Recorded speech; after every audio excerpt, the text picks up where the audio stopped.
At 11:47 p.m., Marco De Luca stared at two words that froze his blood. I can't breathe. The message came from the one person who brought light into his dark empire, Elena, the schoolteacher who made the most dangerous man in Naples believe in redemption. 3 months ago, he'd saved her from a monster. Tonight, that monster had returned to finish what he started. Marco's hands trembled as he read the location tracker. The warehouse. Adrian's territory. If you want to know how a feared crime boss fights the clock to save the woman who changed everything, stay until the end. Hit like and comment your city so I can see how far this story reaches.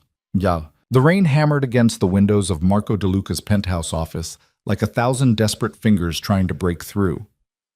He sat behind his mahogany desk, reviewing ledgers that most men in Naples would kill to never see. Numbers that represented power, territory, control, the empire he'd built with his own blood, and the blood of those foolish enough to challenge him. At 34, Marco had become the name whispered in fear across the city. The De Luca family controlled the port, the construction contracts, the political machine that kept Naples running beneath its legitimate surface. He wore expensive suits tailored in Milan, drove cars that cost more than most homes, and commanded loyalty from men who would die at his word. But tonight, none of it mattered. His phone vibrated on the desk at 11:47 p.m., the screen illuminated with a message that made his heart stop. Elena, I can't breathe. 2 words, 11 characters, an entire world collapsing. Marco's chair crashed backward as he surged to his feet, already dialing her number. It rang once, twice, 3 times. Voicemail. He tried again. Nothing. Fuck! The word exploded from him as he grabbed his jacket and the Glock from his desk drawer. His mind raced through possibilities, each one darker than the last. Elena never asked for help. Never. In the 3 months since he'd met her, she'd maintained her fierce independence, even as their relationship evolved from wary gratitude to tentative friendship to something neither of them had dared name aloud. Until 2 weeks ago. 2 weeks ago, in the garden of his villa outside the city, she'd kissed him.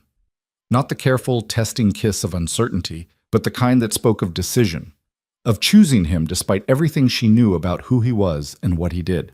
I see you, Marco, she'd whispered against his lips. Not the reputation, not the empire, you. And I'm not afraid. Those words had undone him more completely than any bullet ever could. Now she was in danger, and every instinct he'd honed in 20 years of surviving Naples's underworld screamed that time was running out. Marco pulled up the tracking app on his phone, the one he'd installed on Elena's device after the incident 3 months ago. She'd agreed, understanding the threat still existed, understanding that Adrian Valente didn't forgive or forget. The location marker blinked red on his screen. Porto Industriale, Warehouse 7. His blood turned to ice. That was Valente territory.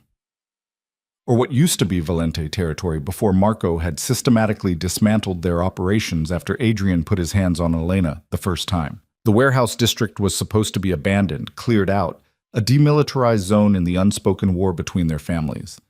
Unless Adrian had been planning this. Waiting. Watching. Marco's jaw clenched so hard his teeth ached. He'd underestimated the bastard's obsession. He'd thought the warnings he'd delivered, the broken bones, the destroyed businesses, the very clear message that Elena Rossi was untouchable, would be enough. He'd been wrong.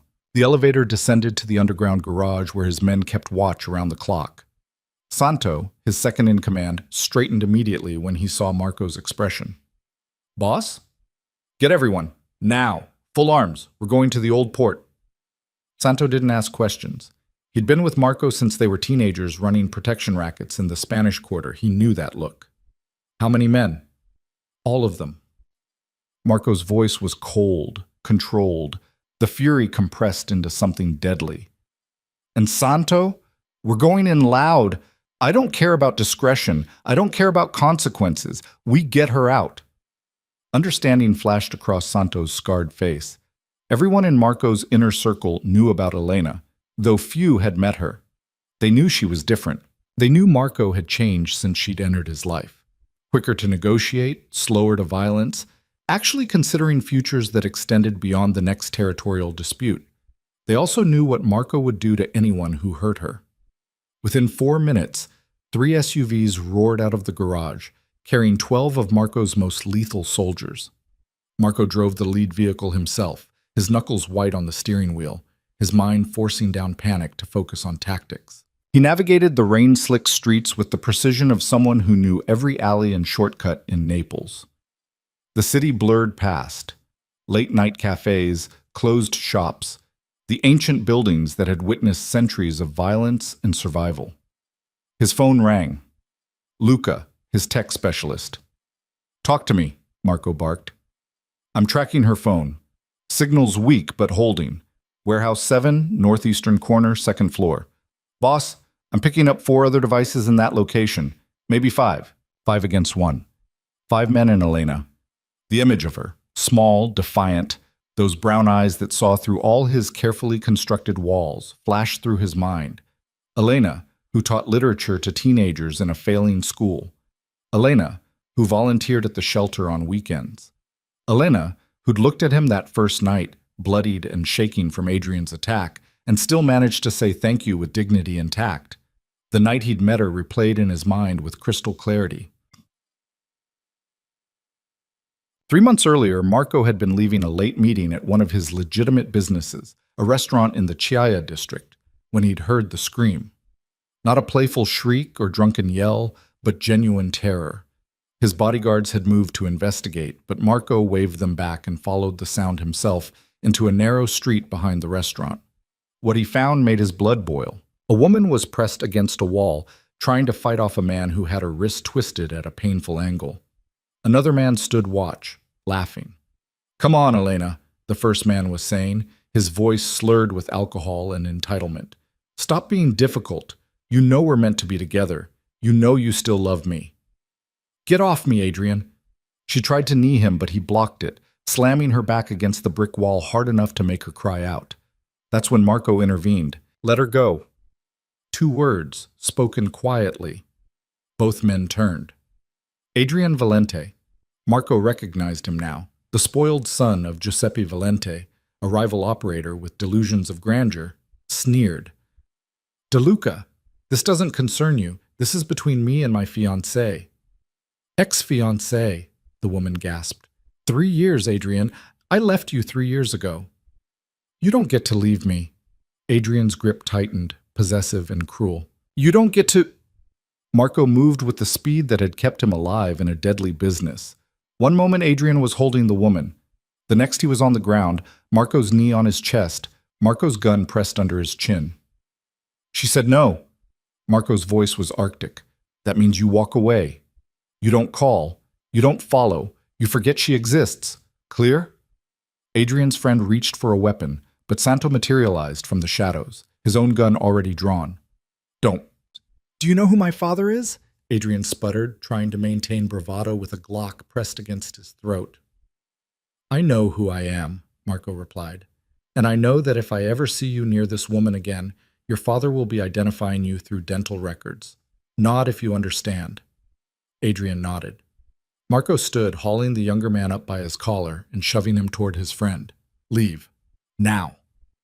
They left, stumbling over themselves in their haste. Marco turned to the woman still pressed against the wall, her chest heaving, her dark hair disheveled, a bruise already forming on her cheekbone. She was beautiful in a quiet way, not the artificial glamour of the women who usually surrounded him, but something genuine, real. "Are you hurt?" She shook her head, though her hand trembled as she touched her face.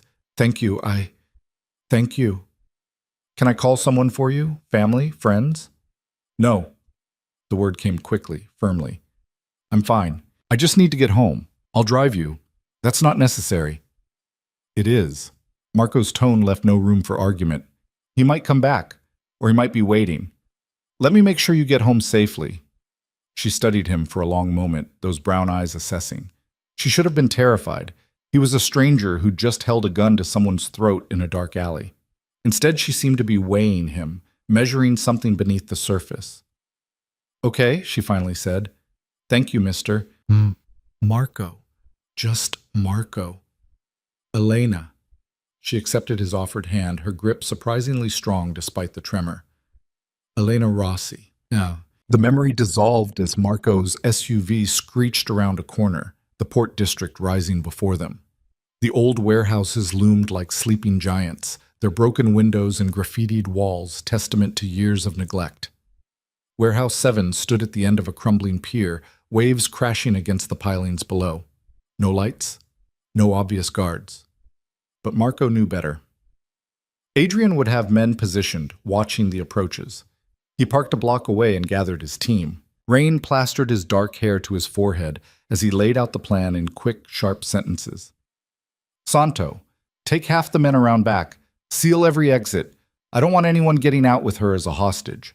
Luca, cut the power to the whole block. Give us darkness to work with. Marco checked his watch. 12:03 a.m. 16 minutes since Elena's message. 16 minutes of not knowing if she was alive, hurt, terrified. Move fast, move quiet until I give the signal. Then we go loud and we finish this. He met each man's eyes. No mistakes. We get her out alive. And we make sure Adrian Valente never threatens anyone again. The men dispersed with military precision, weapons drawn, moving through shadows like predators. Marco approached from the front, Santo at his side, 3 more soldiers fanning out behind them. The warehouse door hung partially open, an invitation or a trap. Probably both.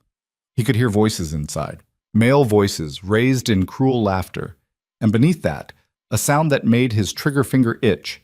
Elena's labored breathing, punctuated by what might have been sobs or gasps of pain. Every muscle in Marco's body screamed to charge in, guns blazing.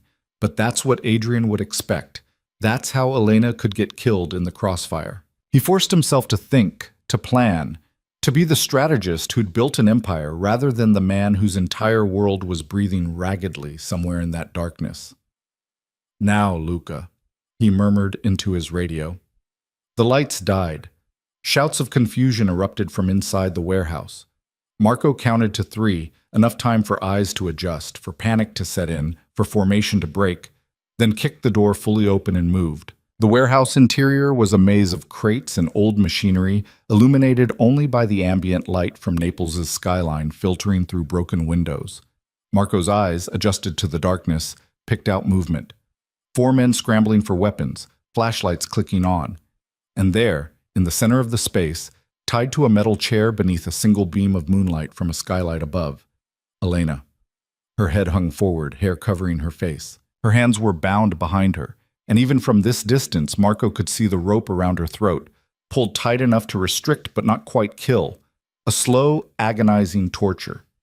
Adrian Valente stood beside her, one hand on the rope, his face illuminated by his phone's glow. He was talking, but Marco couldn't hear the words over the roaring in his ears. "Police!"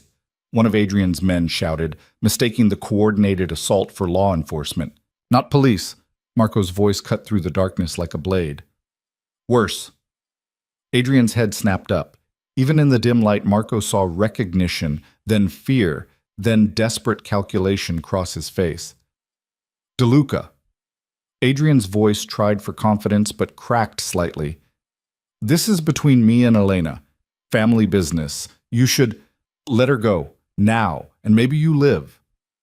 "You think you can just—" Adrian's words died as red targeting lasers from multiple weapons painted his chest. Santo and the team had moved into position, surrounding them. "I'm not negotiating," Marco said, his voice absolutely calm, absolutely lethal. "You have 3 seconds to step away from her." "You shoot me! She dies!" Adrian's hand tightened on the rope. Elena made a strangled sound, her body jerking. Marco's gun never wavered. "Wrong.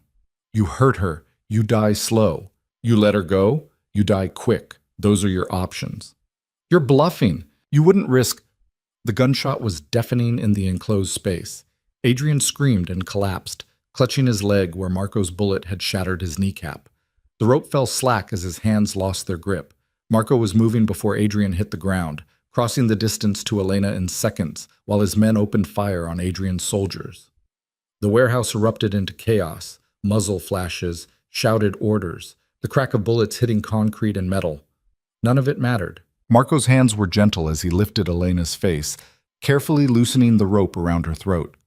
Her eyes fluttered open, unfocused, glazed with pain and oxygen deprivation, but alive. "Marco," she breathed, the word barely a whisper. "I've got you." He was already cutting the bonds on her wrists with his knife, gathering her against his chest as her body went limp. "I've got you, Elena. You're safe now. Stay with me, amor. Stay with me." Her fingers clutched weakly at his jacket. He said you'd never find me in time. He was wrong." Marco pressed his lips to her forehead, feeling the rapid flutter of her pulse.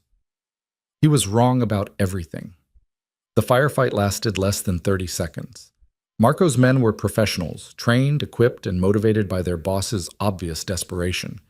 Adrian's hired muscle were thugs, loyal only to money, and they broke quickly when it became clear they were outgunned and outmatched. "Boss," Santo's voice called out, "we're clear." Marco stood, lifting Elena into his arms. She weighed almost nothing, and the way she curled into him, seeking warmth and safety, made his chest tighten. "Hospital, now!" "What about him?" Santo gestured to Adrian, who was trying to crawl away despite his shattered knee, leaving a trail of blood across the concrete floor. Marco looked at the man who'd terrorized Elena for years, who'd tracked her, hunted her, refused to let her live in peace, who'd kidnapped and tortured the woman Marco loved. The old Marco, the one who existed before a night 3 months ago, would have ended it here. Quick, brutal, final. But Elena had changed him. "Make sure he survives," Marco said quietly. "Long enough to stand trial for kidnapping. Make sure everyone knows what he did. Valente's reputation won't survive his son being exposed as the kind of man who tortures women." It was a different kind of death sentence. Giuseppe Valente valued image above all else. Having his son publicly revealed as a violent stalker would destroy them more completely than any bullet. "Understood, boss." Marco carried Elena toward the exit, his men forming a protective perimeter around them. Outside, the rain had slowed to a drizzle. The city lights reflected off wet pavement, and somewhere in the distance, sirens wailed, police responding to reports of gunfire, too late as always. Santo had already called their doctor, the one kept on retainer for situations where hospitals asked too many questions. But looking at Elena's pale face, feeling how shallowly she breathed, Marco made a decision. "Change of plans. Take us to Ospedale del Mare. Emergency entrance." "Boss, the questions—" "I don't care." Marco's tone was absolute. "She needs proper care. Everything else we handle later."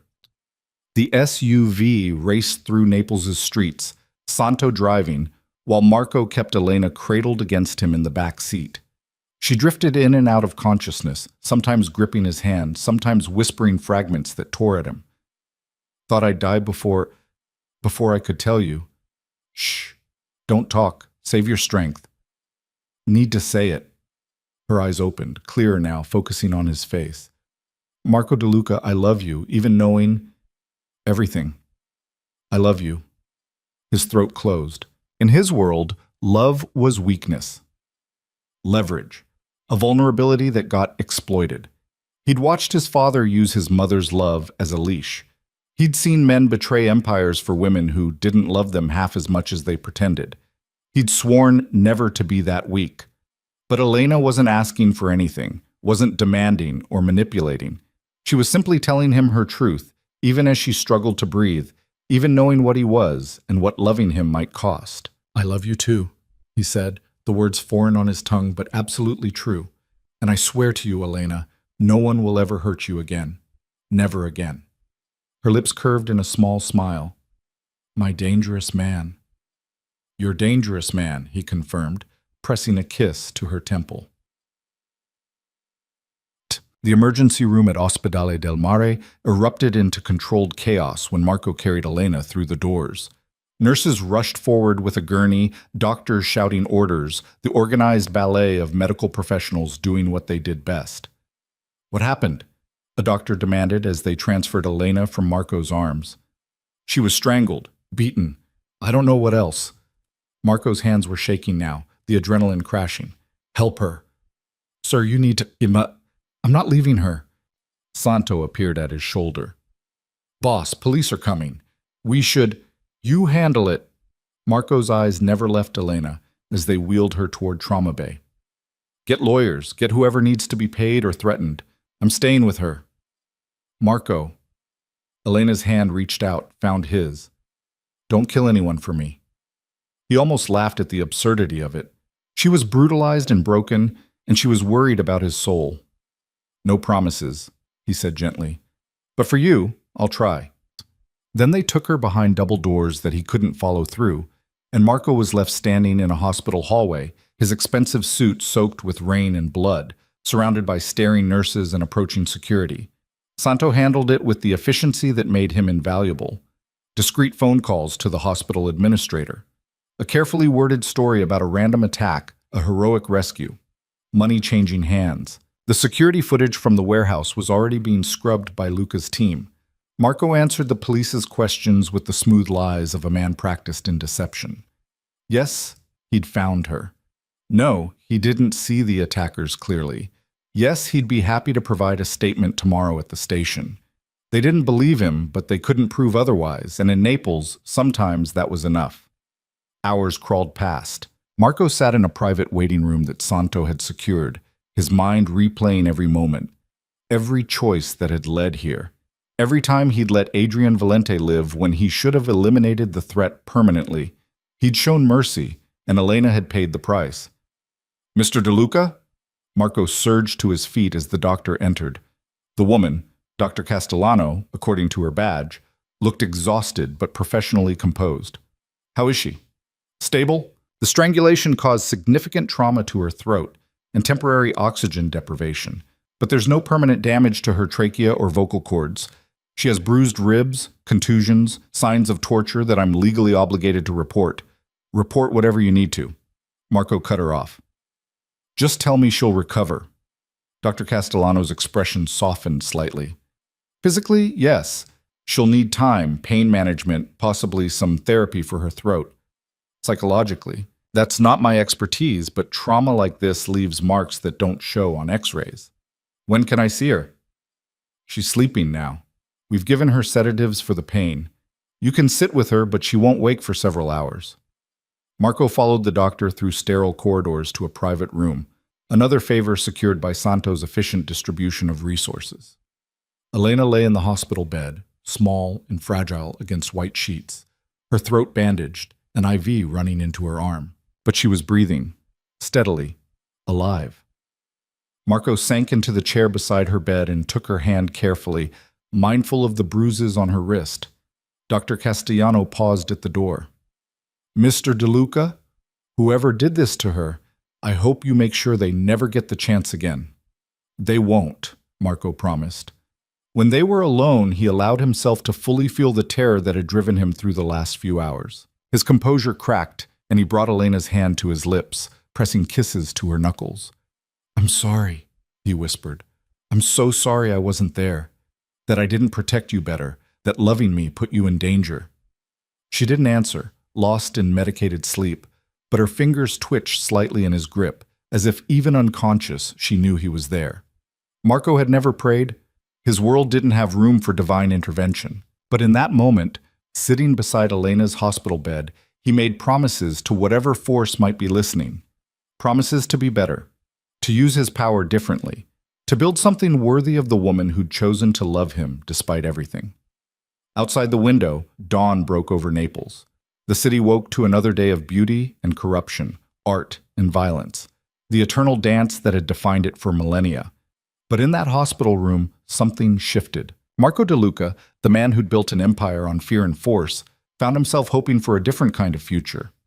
One where Elena could wake up safe, where they could build something together that wasn't soaked in blood and shadows. One where love wasn't a weakness to be exploited, but a strength that could change everything. The monitor beside the bed beeped steadily, marking Elena's heartbeat, alive, surviving, fighting, just like she'd always done. And Marco would make damn sure she never had to fight alone again. The morning sun filtered through the hospital blinds in pale stripes, painting Elena's face in alternating bands of light and shadow. Marco hadn't moved from his chair in 6 hours. His suit was rumpled, dried blood still staining the cuffs of his white shirt, but he didn't care. Every few minutes, he checked the monitor beside her bed, watching the steady rhythm of her heartbeat like it was the most important thing in the world. Because it was. Santo had brought coffee an hour ago, but it sat untouched and cold on the windowsill. Marco's entire focus remained on the woman in the hospital bed, waiting for her eyes to open, terrified of what he might see in them when they did. Would she look at him differently now? Would she finally understand that loving him meant living in constant danger? Would she realize that Adrian's obsession had only become lethal because Marco had inserted himself into her life? The questions circled his mind like vultures. At 7:15, Elena's eyelids fluttered. Marco leaned forward immediately, his hand tightening carefully around hers. Elena? Her eyes opened slowly, unfocused at first, then sharpening as they found his face. For a moment, she just stared at him, and Marco felt his heart hammering against his ribs. Then her lips curved into the smallest smile, and she squeezed his hand. You stayed, she whispered, her voice rough and damaged from the rope's pressure. Don't talk, Marco said gently, reaching for the cup of water the nurse had left. Your throat needs to rest. She accepted the straw he held to her lips, taking careful sips, then pushed it away. How long? About 8 hours since we got here. You've been asleep for 6. He brushed a strand of hair from her forehead. How do you feel? Like I got hit by a truck. She tried to laugh but winced, touching her bandaged throat. Is he dead? The question was direct, unflinching, so very Elena. No, he's in custody, shattered kneecap, among other things. He'll stand trial. Something flickered in her eyes, relief, maybe, or disappointment. You didn't kill him for me. You asked me not to. So since when do you take orders from a school teacher? Her attempt at levity was undercut by the pain in her voice, but Marco saw what she was doing. She was trying to be strong, to not let what happened break her. It made him love her even more. Since the schoolteacher became the most important person in my world, he said quietly. Elena's eyes filled with tears. Marco, don't cry, Amore. Please don't cry. These are good tears. She wiped at them with her free hand, frustration crossing her face. I'm not weak. I'm not broken. I was so scared I'd never see you again. Marco stood and carefully sat on the edge of the bed, gathering her against his chest as gently as he could manage. She buried her face in his shoulder, and he felt her body shake with silent sobs. I'm sorry, he murmured into her hair. I'm so goddamn sorry, Elena. This is my fault. If I had... Stop. She pulled back to look at him, her brown eyes fierce despite the tears. Adrian did this. Not you. He's been hunting me for 3 years, long before I ever met you. You saved my life, Marco, twice now. I shouldn't have had to.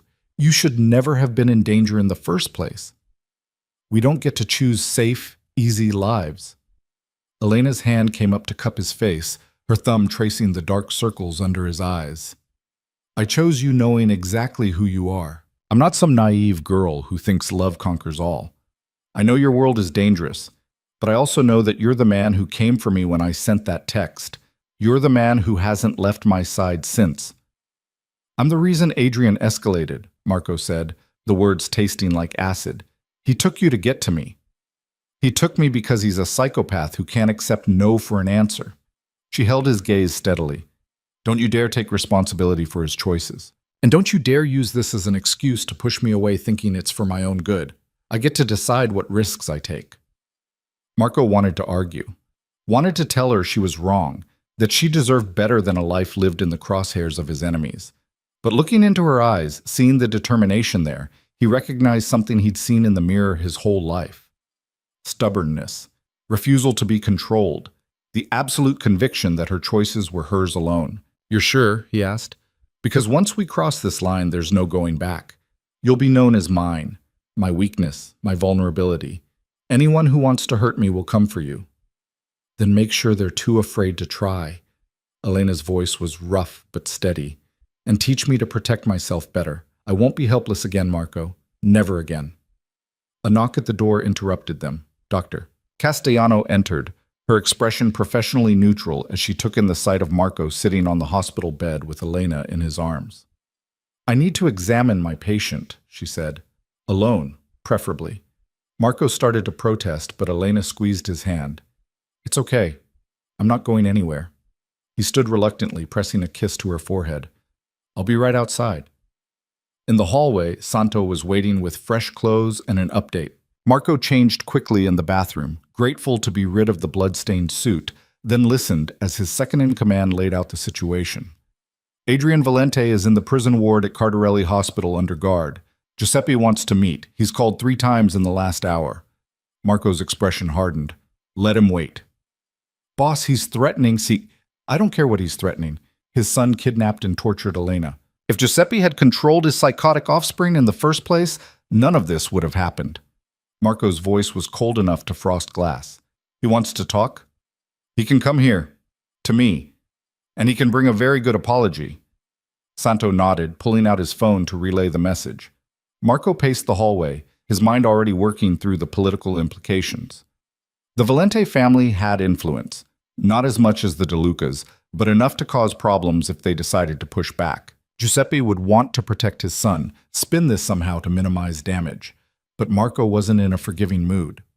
20 minutes later, Dr. Castellano emerged from Elena's room. She's doing well, all things considered.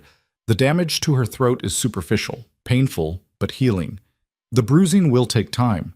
Psychologically, she seems remarkably resilient, but I'd recommend she speak with someone. Trauma has a way of manifesting later. Whatever she needs, Marco said. Money isn't an issue. I gathered that from the private room and round-the-clock security you've posted. Dr. Castellano's tone was dry. She can be discharged tomorrow if there are no complications, but she needs rest, pain management, and no stress. Can you ensure that? Marco thought about Giuseppe Valente's impending visit and the war that might be brewing. Yes, I'll make sure of it. Sure of... When he returned to Elena's room, she was sitting up slightly, looking out the window at Naples sprawling below. The morning light caught in her dark hair, and despite the bandages and bruises, she was beautiful. The doctor says you can leave tomorrow, Marco said, settling back into his chair. Good. I hate hospitals. Elena turned to look at him. What aren't you telling me? What makes you think... Marco. She gave him a look that would have done his own mother proud. I've spent 3 months learning to read you. Something's wrong. What is it? He debated lying, protecting her from the complications. But Elena had just told him she deserved to make her own choices. That included knowing the truth. Giuseppe Valente wants to meet. He's Adrian's father. The businessman. Elena's voice was flat. The one who taught his son that power means you can take whatever you want. Yes. What does he want? To negotiate, probably. To minimize damage to his family's reputation. To make this go away quietly. Marco's jaw clenched. He's not getting what he wants. Will there be a war? The question was pragmatic, not frightened. Maybe. Depends on how stupid Giuseppe is feeling. Elena was quiet for a moment, processing. Then she said, I want to testify. When Adrian goes to trial, I want to stand up and tell everyone what he did, what he's been doing for 3 years. Elena, no. Her voice was firm, despite its roughness. You said I get to choose. This is my choice. He doesn't get to hide behind his father's money and influence. He doesn't get to make me disappear like I'm nothing. I survived, Marco. I get to tell that story. Pride swelled in Marco's chest, mixing with fear and love and a fierce protectiveness that bordered on violence. Okay, but you do it safely, with protection, with lawyers who make sure you're not torn apart on the stand. Deal. She held out her hand like they were negotiating a business arrangement. Marco took it, bringing her knuckles to his lips. You're extraordinary. You know that? I'm stubborn. There's a difference. I'm beginning to think they're the same thing. The moment was interrupted by raised voices outside the room. Marco was on his feet instantly, his hand moving instinctively to where his gun would have been if hospital security hadn't required him to leave it with Santo. The door burst open and Giuseppe Valente strode in like he owned the building. He was a large man in his 60s, expensively dressed, with the kind of presence that came from decades of commanding respect through fear and money. 2 bodyguards flanked him, their hands hovering near weapons that Marco knew would be there despite hospital rules. De Luca. Giuseppe's voice boomed. We need to talk. Now. Marco positioned himself between Giuseppe and Elena's bed, his body language screaming threat. You don't come into her room. You don't even look at her. We talk outside or we don't talk at all. Your men put my son in the hospital with a shattered kneecap. Your son put my woman in the hospital after kidnapping and torturing her." Marco's voice was dangerously quiet. "Count yourself lucky he's still breathing." Giuseppe's face reddened. "This is exactly the kind of escalation I came here to prevent. We can resolve this quietly. Compensation for the woman, medical bills covered, Adrian goes to rehab or something." "No." The single word cut through Giuseppe's bluster like a knife. "No?" Giuseppe sputtered. "You can't just—" "Adrian Valente is going to stand trial for kidnapping, assault, and attempted murder. He's going to be exposed for exactly what he is. And your family's reputation is going to suffer for enabling him." Marco took a step forward, and even with bodyguards flanking him, Giuseppe retreated slightly. "Those are the facts. The only thing we're negotiating is whether you accept this gracefully or whether I dismantle everything you've built piece by piece." "You're threatening me? In a hospital?" "I'm stating reality." Marco's smile was cold. "You raised a monster, Giuseppe. You gave him money and power and taught him that consequences were for other people. Now he's going to learn differently. And you get to decide if you learn that lesson with him or if you cut your losses and survive." Behind Marco, Elena spoke, her damaged voice still carrying authority. "He stalked me for 3 years, Mr. Valente. He sent men to watch my apartment. He got me fired from 2 jobs by harassing my employers. He threatened my family. And when none of that worked, he kidnapped me and spent hours trying to break me." She paused, letting the words sink in. "Your son is a danger to every woman who tells him no. The question is whether you're going to be part of the problem or part of the solution." Giuseppe stared at her, something shifting in his expression. Maybe it was the first time he'd actually heard what Adrian had done from a victim's perspective. Maybe it was the quiet dignity in Elena's ruined voice. Or maybe it was just the calculation of a businessman realizing which side of this fight would cost him less. "If I let this proceed," Giuseppe said slowly, "my family loses face. We look weak." "You look like you have standards," Elena countered. "You look like a father who won't protect a son who tortures women. That's not weakness. That's strength." Giuseppe's jaw worked. His bodyguard shifted nervously, waiting for orders. The tension in the room was thick enough to cut. Finally, Giuseppe nodded. "He goes to trial. I won't interfere. But De Luca, this ends it. No retaliation against my other business interests. We go back to the old boundaries." "Agreed," Marco said. "As long as you control your people and make sure no one decides to avenge Adrian's honor." "Done." Giuseppe turned to leave, then paused at the door, looking back at Elena. "For what it's worth, Miss Rossi, I didn't know. I thought Adrian was just heartbroken. He told me you left him unfairly, that he was trying to win you back." He shook his head. "I should have looked closer. I'm sorry you paid for my blindness. It wasn't enough, not even close. But it was something." When Giuseppe and his men left, Marco exhaled slowly, tension draining from his shoulders. "Well," Elena said quietly, "that was intense." Marco turned to her, taking in her pale face and the way her hands trembled slightly despite her brave words. "You shouldn't have had to face him." "I wanted to. I needed him to see me as a person, not a problem to be solved with money." She held out her hand, and Marco returned to her side. "Did I do okay?" "You were perfect." He kissed her forehead gently. "But now you need to rest. Doctor's orders." "Bossy. One of my many flaws." Elena's smile was tired but genuine. "I'm starting to think I like your flaws." Over the next 24 hours, Marco barely left Elena's side. He fielded calls from his lieutenants, handled business that couldn't wait, and coordinated security arrangements for Elena's discharge. Santo brought updates on Adrian's condition and the police investigation, which was proceeding exactly as planned thanks to well-placed influence and carefully managed evidence. Elena slept fitfully, waking sometimes with nightmares that left her gasping. Each time Marco was there, holding her hand, murmuring reassurances until she drifted back under. During her waking hours they talked. Not about the attack or Adrian or the dangerous future, but about smaller things. Elena told him about her students, the bright ones and the struggling ones, the boy who wrote poetry, and the girl who asked questions that made Elena rethink everything she thought she knew about literature. Marco found himself telling her about his childhood, before the violence and territory wars consumed everything, about his mother, who died when he was 12, and how she used to read to him from books of Italian folklore, about the version of himself that might have existed if different choices had been made. "Do you regret it?" Elena asked during one of these conversations. "The life you chose?" Marco considered the question seriously. "I didn't choose it exactly. I was born into it.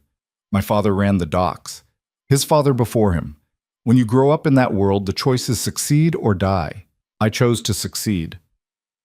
"But if you could go back, if you could choose differently, then I wouldn't be the man sitting here. I wouldn't have the power to protect you. I wouldn't have been in that alley the night Adrian attacked you the first time." He met her eyes. "So no, I don't regret the path that led me to you. Even knowing what it cost?" "The cost was paid long before we met, Elena. My soul was compromised years ago.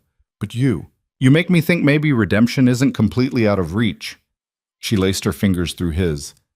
"I don't need you to be redeemed, Marco. I just need you to be honest about who you are, and to try to be better than you have to be." "I can do that." He brought her hand to his lips. "For you, I can do that." The next afternoon, Dr. Castellano signed Elena's discharge papers with explicit instructions about rest and follow-up appointments. Marco had already arranged everything: a car waiting at the private exit, security positioned along every possible route, and a destination he hadn't yet told Elena about. "Where are we going?" she asked as Santo helped her into the SUV, Marco sliding in beside her. "Somewhere safe. Somewhere you can recover without having to look over your shoulder every minute."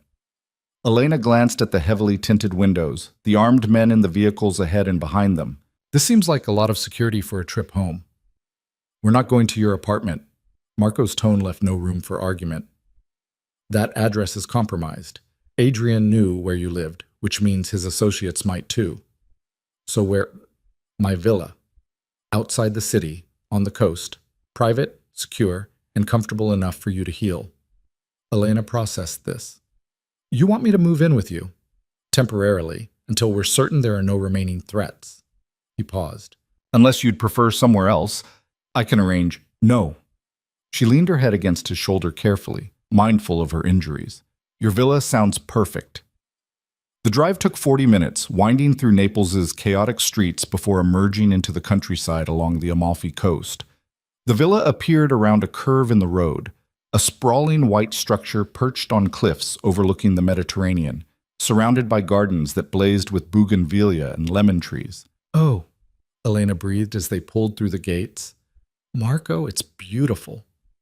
"It was my mother's favorite place." Marco helped her from the car, his arm steadying her. "She always said the sound of the waves was the only thing that made the world make sense."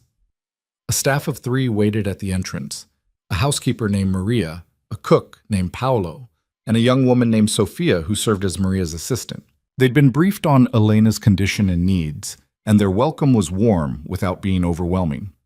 Marco showed Elena to the master suite, a spacious room with floor-to-ceiling windows overlooking the sea. The afternoon sun painted everything gold, and the breeze carried the scent of salt and flowers. "This is your room?" Elena asked, taking in the king-sized bed and elegant furnishings.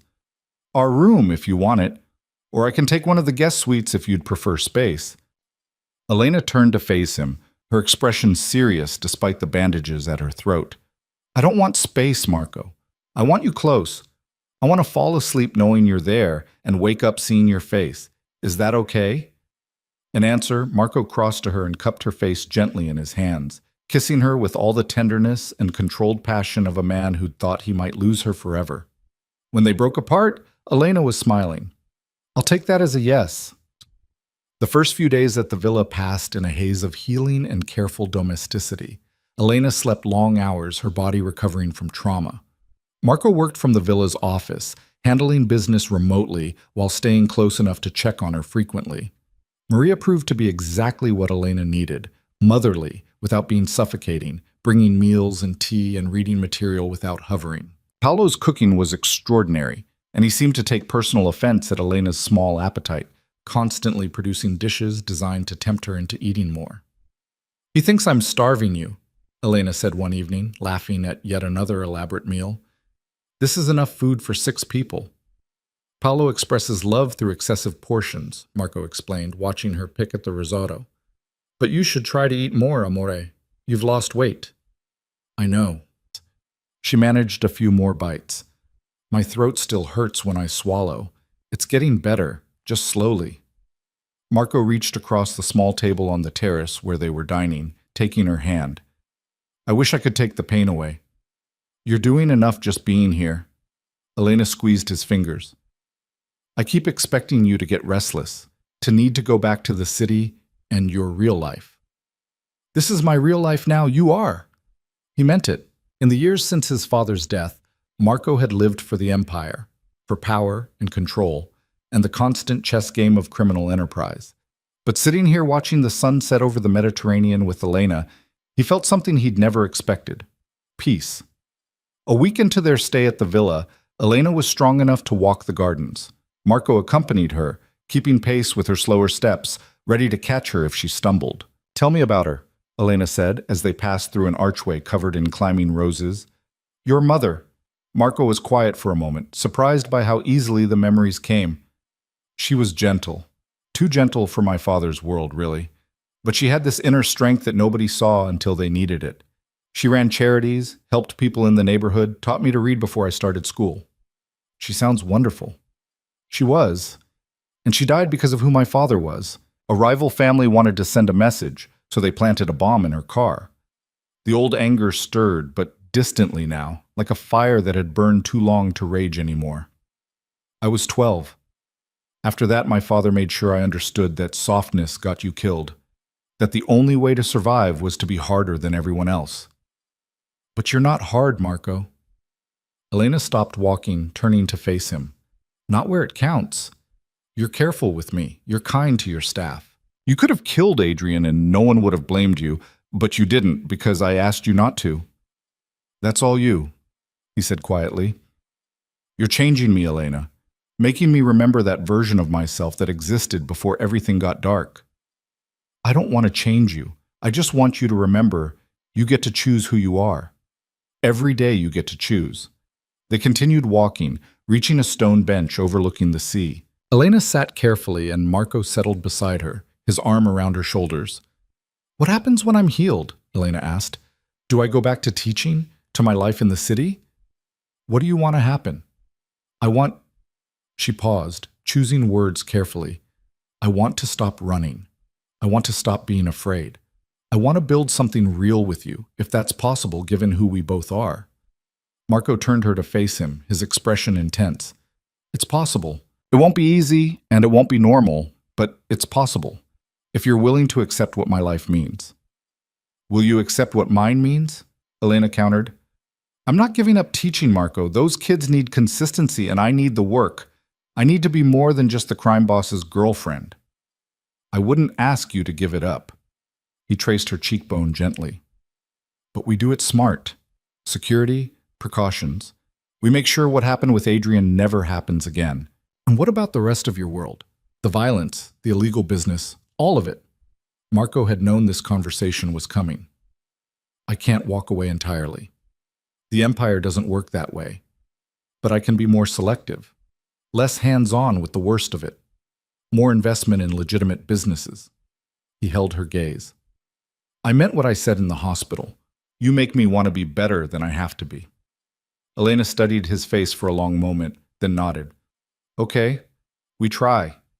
Together. And if it doesn't work, if it becomes too much or too dangerous, we're honest about that too. Deal. Marco sealed it with a kiss that started gentle and deepened into something that promised everything they'd just committed to. When they broke apart, Elena was laughing softly. We're probably terrible at this. 2 stubborn people from completely different worlds trying to make it work. Probably, Marco agreed, but I'm willing to find out if you are. I am. She rested her head on his shoulder, and they sat together watching the waves crash against the cliffs below, the Mediterranean stretching endlessly toward the horizon. For the first time in longer than he could remember, Marco De Luca felt something he'd thought lost forever when his mother died. Hope. 2 weeks later, Elena stood in front of the bathroom mirror, carefully unwrapping the bandage from her throat. The bruises had faded from purple to yellow-green, the rope burns healing into pale lines that Dr. Castellano promised would disappear with time. Her reflection looked almost normal again, almost being the operative word. There was something different in her eyes now, something harder that hadn't been there before Adrian's warehouse. She touched the marks gently, remembering the sensation of not being able to breathe, the panic that had clawed at her chest. Then she remembered Marco's face when he'd burst through that door, the way he'd held her like she was the most precious thing in the world. "You're up early." Elena turned to find Marco leaning against the doorframe, wearing only pajama pants, his dark hair tousled from sleep. Even after 2 weeks of waking up beside him, the sight still made her heart skip. "Couldn't sleep," she admitted. "I've been thinking." "About?" "Going back to Naples, to my life?" She saw his expression shift and quickly continued. "Not leaving you, never that. But I can't hide here forever, Marco. I have a job, responsibilities. Students who are probably wondering where I disappeared to." Marco crossed to her, his hand settling on her waist. "Your principal was told you needed medical leave. The school board approved it. You have time." "I know, but I don't want time. I want my life back." Elena met his eyes in the mirror. "I want to prove that Adrian didn't break me, that I'm still standing. You don't have to prove anything to anyone. I have to prove it to myself." She turned in his arms to face him directly. "I need this, Marco. I need to walk back into that classroom and teach. I need to go to the market and the cafe and all the normal places without fear controlling every step." Marco's jaw tightened. She could see him fighting the urge to argue, to keep her locked away where nothing could touch her. But then he exhaled slowly and nodded. "Okay, but we do it my way. Security, precautions, no arguments." "No arguments," Elena agreed, stretching up to kiss him. "Thank you for understanding. I don't have to like it to understand it." His arms tightened around her. "When do you want to go back?" "Monday. That gives me the weekend to prepare, and I can start fresh with the new week." 3 days. Marco had 3 days to make sure Naples was safe enough for the woman he loved to return to it. That afternoon, while Elena napped in the garden, Marco convened a meeting in his office. Santo drove out from the city with 3 other trusted lieutenants: Luca, the tech specialist; Roberto, who handled security operations; and Nico, Marco's oldest friend and the man who controlled their intelligence network. "She wants to go back to teaching," Marco said without preamble. "Monday." Santo whistled low. "That's fast, boss. Are we ready?" "We will be." Marco pulled up a map of Naples on his computer. "I want full coverage on her apartment building, the school, and every route between. 24-hour surveillance, rotating teams so no one gets familiar enough to spot patterns." "What about inside the school?" Roberto asked. "We can't exactly post armed guards in a classroom full of teenagers." "No, but we can have people nearby. Maintenance workers, parents volunteering in the office, whatever blends." Marco's finger traced the streets surrounding the school. "I want to know everyone who comes within 2 blocks of that building. Anyone suspicious gets flagged immediately." Luca was already typing on his laptop. "I can set up facial recognition cameras at key intersections. Feed them into our monitoring system. If anyone from Adrian's known associates shows up, we'll know instantly." "Do it." "And Nico, what's the word on the Valente family?" Nico, a compact man with shrewd eyes, leaned forward. "Giuseppe's keeping his word so far. He's distanced himself from Adrian publicly, let it leak that the kid has problems. Adrian's still in the prison ward looking at serious charges. The prosecutor's building a case." "And the trial?" 2 months, maybe 3. Elena will have to testify." Nico's expression was grim. "That's going to be ugly, boss. Adrian's lawyers will try to tear her apart on the stand." Marco's hands clenched into fists. "Then we make sure she has lawyers who won't let that happen." "Who do we know?" "Vittoria Marchesi," Santo suggested. "Best defense attorney in southern Italy. She's represented half the politicians in Rome and made their scandals disappear. If anyone can protect Elena on that stand, it's her." "Set up a meeting, this week." Marco turned back to the map. "What else do I need to worry about?" "The usual," Nico said.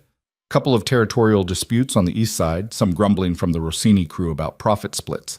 Nothing critical, but it'll need your attention eventually. Handle what you can. For anything that needs me personally, we do it from the city apartment. I'm not leaving Elena alone more than necessary. Marco met each man's eyes. I need you all to understand something. Keeping her safe is the priority. Not territory, not profit, not politics. Her, is that clear? Crystal, Santo said, and the others nodded agreement. They spent 2 more hours going over details, contingency plans, backup protocols. By the time the meeting ended, Marco felt marginally better about Elena's return to Naples. Not comfortable.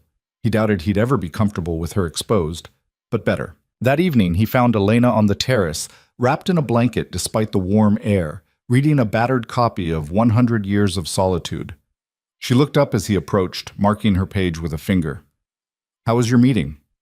Productive. We have a security plan in place for when you go back. He sat beside her, pulling her against his side. You'll have protection, though I'm trying to keep it subtle. I appreciate that. I don't want my students scared. She paused. Will you come back to the city with me? Of course.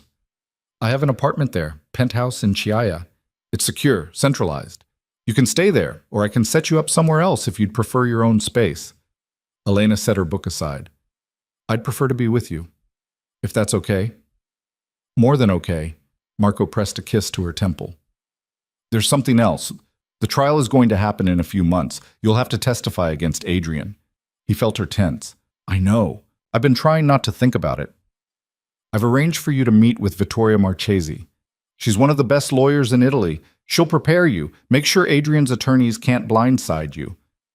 Will you be there, at the trial? Every day. Right there in that courtroom. His voice was fierce. You won't face him alone, Elena. Ever. She turned to look at him, her eyes suspiciously bright. I don't know what I did to deserve you. You texted me when you needed help. You trusted me. You chose me despite every reason not to. Marco cupped her face gently. The question is what I did to deserve you. Their kiss was slow and deep, tasting of salt air and promises. When they finally broke apart, the sun was setting over the Mediterranean, painting the sky in shades of gold and crimson. I love you, Elena whispered. I know I've said it before, but I need you to know I mean it. Not because you saved me, not because you're protecting me, but because of who you are when it's just us. The man who reads to me when I can't sleep. The man who learned to make my favorite tea. The man who looks at me like I'm his entire world. Marco's throat tightened. You are my entire world. Everything else, the empire, the power, all of it, it's just noise compared to you. They stayed there until the stars emerged, wrapped in each other, and the growing certainty that whatever came next, they would face it together. Monday morning arrived with deceptive normalcy. Elena dressed carefully in clothes she'd had Maria bring from her old apartment. A simple dress and cardigan, professional but comfortable. She'd debated wearing a scarf to hide the fading marks on her throat, but ultimately decided against it. The students would ask questions anyway. Better to control the narrative from the start. Marco drove her into Naples himself, with Santo following in a second vehicle. The city woke around them, vendors setting up market stalls, businessmen rushing to offices, tourists already clogging the narrow streets with cameras and confusion. I forgot how loud it is, Elena murmured, watching the chaos through tinted windows. You can still change your mind, Marco offered. Take more time. No, I'm ready. She squeezed his hand, nervous but ready. The school was a weathered building in one of Naples's working-class neighborhoods, its facade covered in graffiti despite repeated cleanings. Students clustered outside, some smoking despite the rules, others huddled over phones. They looked up as Marco's expensive SUV pulled to the curb, curiosity sparking on young faces. This is going to cause talk, Elena said, watching the students watch them. Let them talk. Marco came around to open her door, his hand steadying her as she stepped out. To anyone observing, they looked like any couple. Him protective, her composed. Only Elena could feel the tension in his body, the way his eyes constantly scanned for threats. I'll pick you up at 3, he said, loud enough for nearby students to hear. Then, quietly, Luca has people positioned. You have the panic button on your phone. Anything feels wrong, you use it. I will. Now go before my students decide you're more interesting than first period. She kissed him quickly, aware of the whispers and pointing, then turned toward the school entrance. Principal Ferrara met her in the hallway, a motherly woman in her 50s with kind eyes and a no-nonsense attitude. Elena, it's good to see you back. Are you sure you're ready? As ready as I'll ever be, Angela. Your students have been asking about you. I told them you had a medical situation but were recovering well. Angela's gaze flickered to Elena's throat where the scarf would have been. They're going to have questions. I know, I'll handle it. Her first class was Italian literature, a group of 15-year-olds who went silent the moment she entered. Elena set her bag on the desk and faced them, seeing the mix of concern, curiosity, and teenage awkwardness. Good morning, she said, her voice still slightly raspy, but strong enough.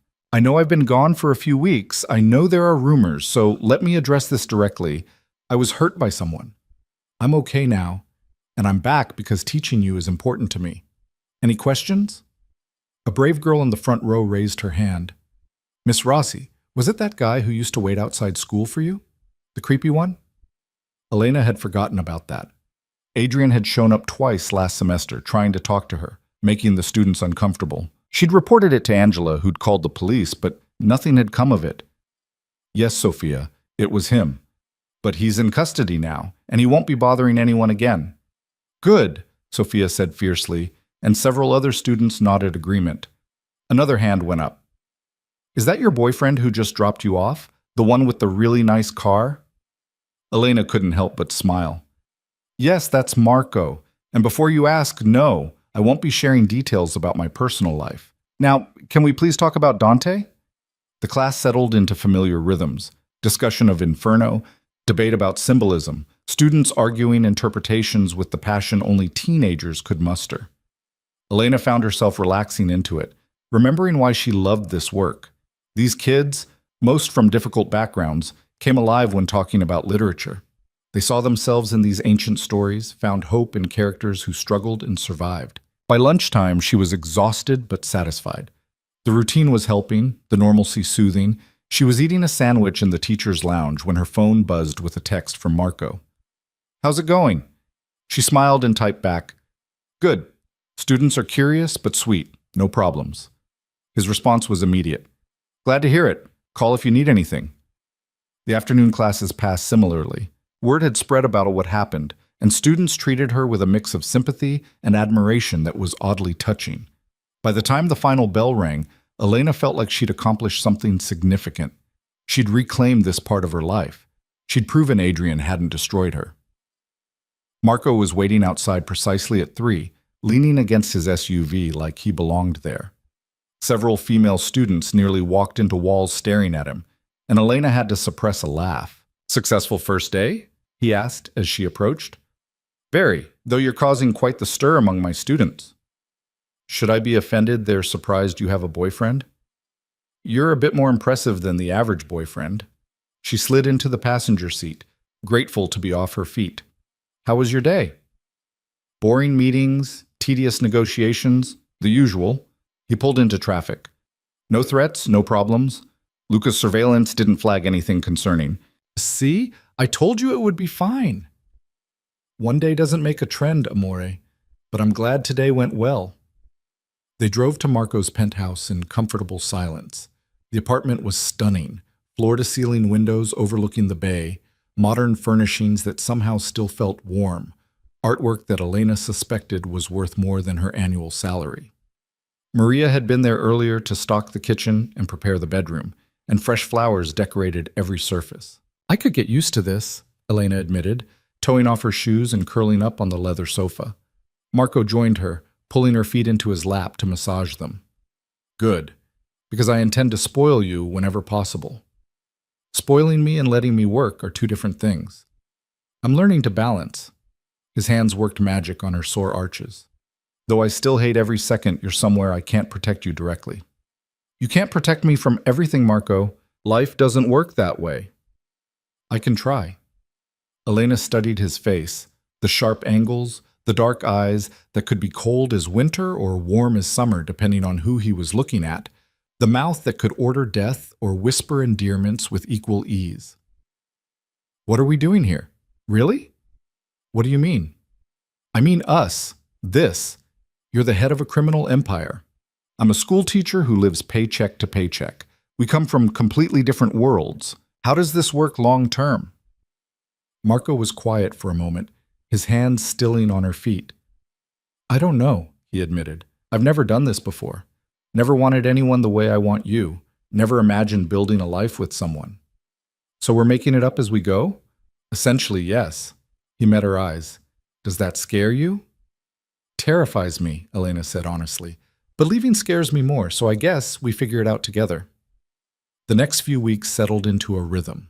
Elena taught her classes, returned to her routines, slowly rebuilt the normal life Adrian had shattered. Marco divided his time between legitimate business meetings and the less legitimate operations that funded his empire, always making sure to be there when Elena needed him. The security presence became invisible but constant. Elena learned to recognize the faces of Marco's people, the construction worker, who always seemed to be repairing something near the school, the parent volunteer who showed up religiously to help in the office, the various drivers and maintenance staff who were just a little too attentive. At first, it made her uncomfortable. Then she realized it was Marco's love language. He couldn't say the words easily, but he could make sure she was protected. He could surround her with people who would die before letting harm reach her. It should have been suffocating. Instead, it felt like being cherished. One evening, about a month after her return to Naples, Elena came home to find Marco in his office, staring at his computer with an expression she couldn't read. "What's wrong?" she asked from the doorway. He looked up, and she saw something in his eyes that made her stomach clench. The trial date has been set, 6 weeks from now. Elena absorbed this, feeling the familiar flutter of anxiety. Okay, that's good, right? We get it over with. Vittoria wants to meet with you this week. Start preparing you for testimony. Marco stood and crossed to her.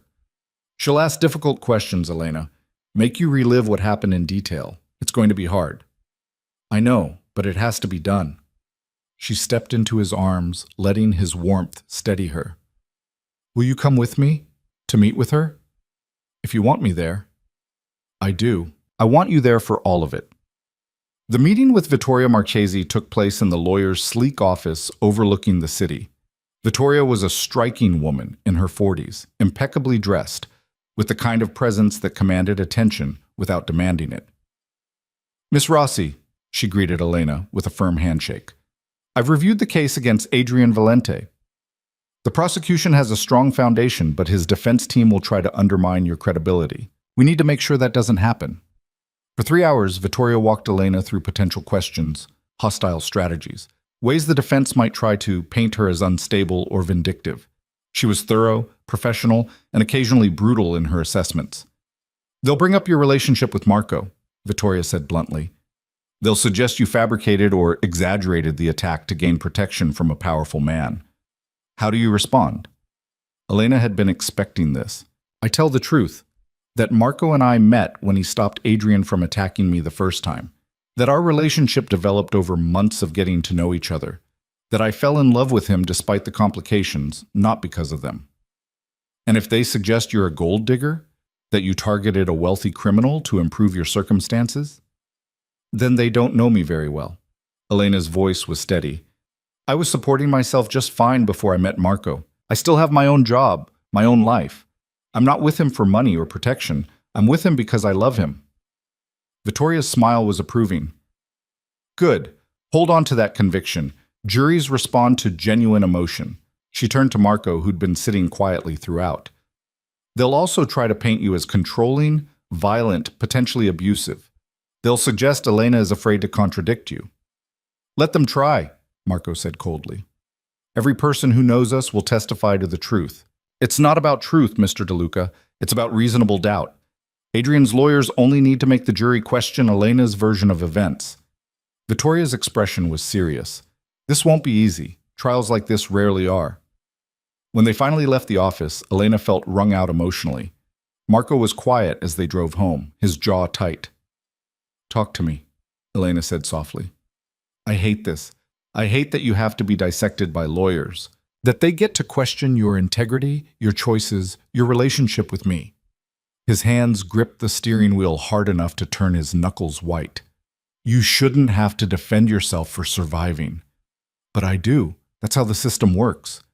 Elena reached over to cover his hand with hers. And I can handle it, Marco. I'm stronger than they think. I know you are. That doesn't mean I have to like watching you prove it.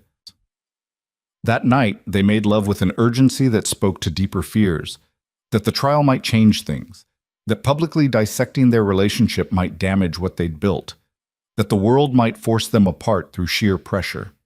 Afterward, wrapped in each other's arms, Elena whispered into the darkness, "Promise me something. Anything. Promise me that no matter what happens in that courtroom, no matter what they say about us, you won't doubt this. Won't doubt us." Marco pulled her closer, his lips against her hair. "I promise. Nothing they say can change what I know to be true. I love you, Elena Rossi. That's not up for debate." The weeks leading up to the trial crawled by with agonizing slowness. Elena threw herself into teaching, into preparing her testimony with Vittoria, into the routines that kept her grounded. Marco became more protective, more possessive, struggling visibly with the knowledge that soon Elena would face Adrian again. 1 week before the trial, Elena had a nightmare so vivid she woke up screaming. Marco was there instantly, holding her while she shook, whispering reassurances she couldn't quite hear over the sound of her own panicked breathing. "I can't breathe," she gasped, the words triggering memories that made everything worse. "Marco, I can't." "Yes, you can. Look at me, amor. Look at me." He framed her face with his hands, forcing her to focus on his eyes. "Breathe with me. In, out, in, out. You're safe. You're here with me. You're safe." It took 10 minutes for her breathing to steady, for the panic to recede. When it finally did, she collapsed against his chest, exhausted. "I'm sorry," she whispered. "Don't apologize. Never apologize for this." Marco's arms tightened around her. "Bad dreams?" "The warehouse, the rope, not being able to breathe." She shuddered. It felt so real. "It's not real, not anymore. You survived it, Elena. You're here. You're alive. And in 1 week, you're going to stand up in that courtroom and make sure everyone knows exactly what Adrian Valente is." "What if I can't do it? What if I freeze or panic or—" "You won't, because you're the strongest person I know, because you've already survived the worst thing he could do to you, because I'll be right there and you won't be alone." Marco pressed a kiss to her forehead. "But if you decide you can't do it, if it's too much, we find another way. Your well-being matters more than vengeance." Elena pulled back to look at him.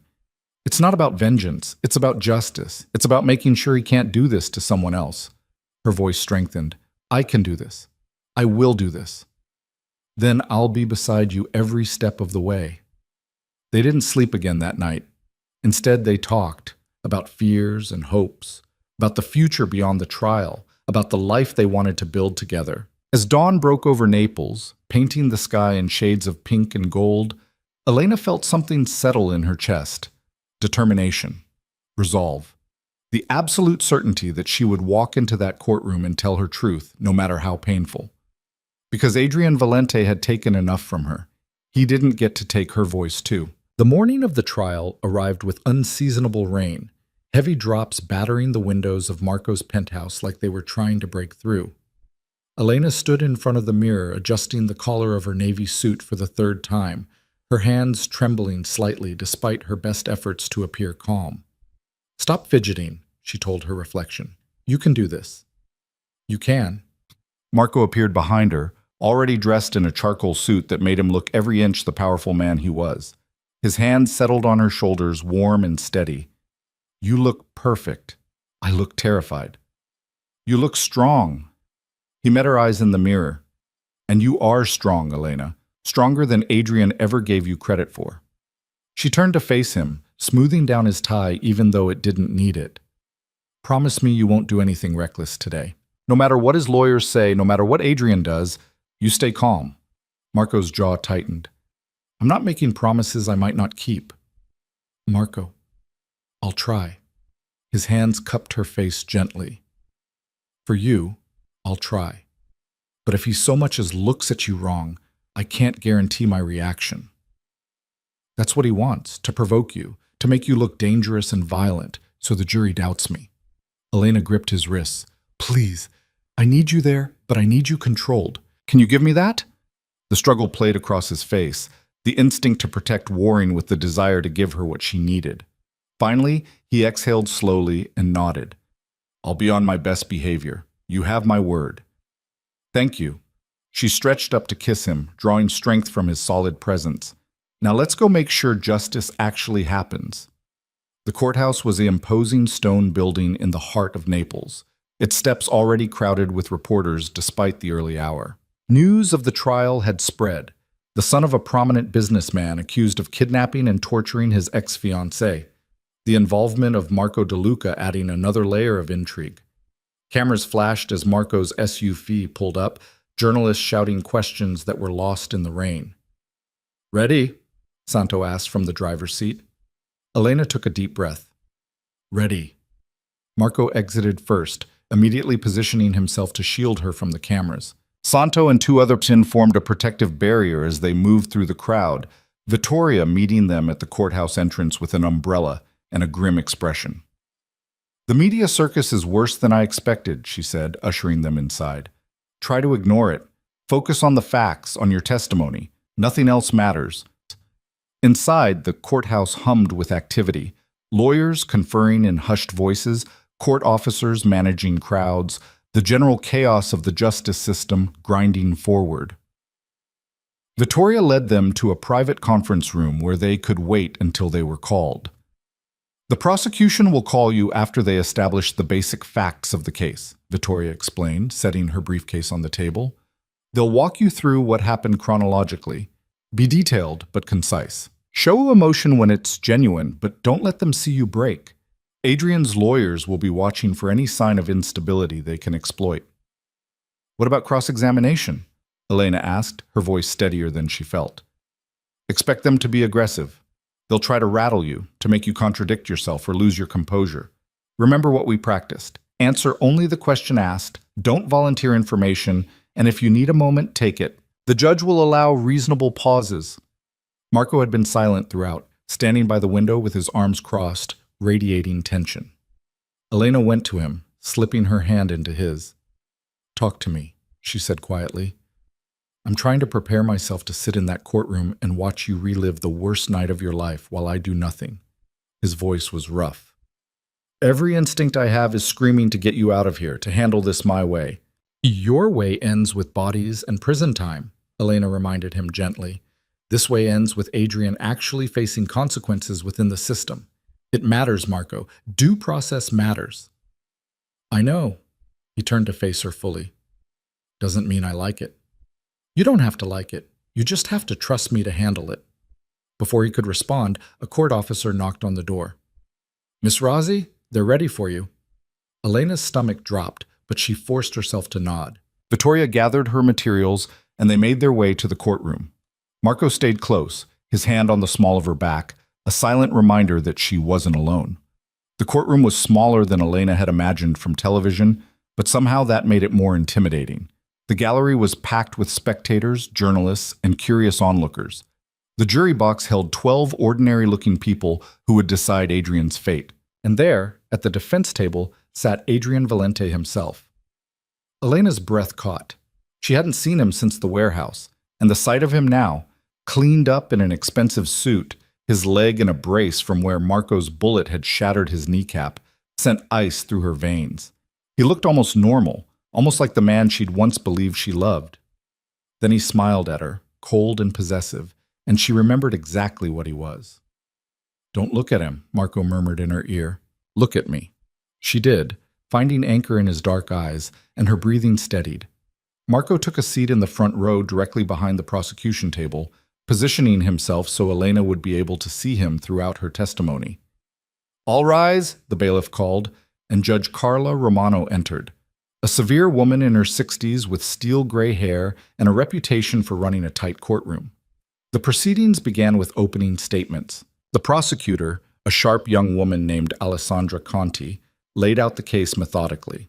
How Adrian had stalked Elena for 3 years, how he'd kidnapped her from her apartment, how he'd tortured her in an abandoned warehouse before Marco DeLuca's intervention saved her life. She painted a picture of obsession turned violent, of a man who believed he owned the woman who dared to leave him. Adrian's defense attorney, an older man named Tommaso Greco, countered with a different narrative. He didn't deny the facts entirely, but reframed them. A troubled young man struggling with mental health issues after a painful breakup. His actions regrettable, but not indicative of his character. His injuries at Marco DeLuca's hands, evidence of excessive force and vigilante justice. Then it was time for testimony. The prosecution called their first witness, the doctor who treated Elena at the hospital. Doctor Castellano took the stand and described Elena's injuries in clinical detail. Severe bruising to the throat, consistent with strangulation, contusions on the ribs and back, rope burns, signs of prolonged physical trauma. Her testimony was matter-of-fact but damning. 2 police officers followed, describing the scene at the warehouse, the evidence collected, Adrian's condition when he was taken into custody. Then Alessandra called Elena's name. The prosecution calls Elena Rossi to the stand. Elena stood on legs that felt like water.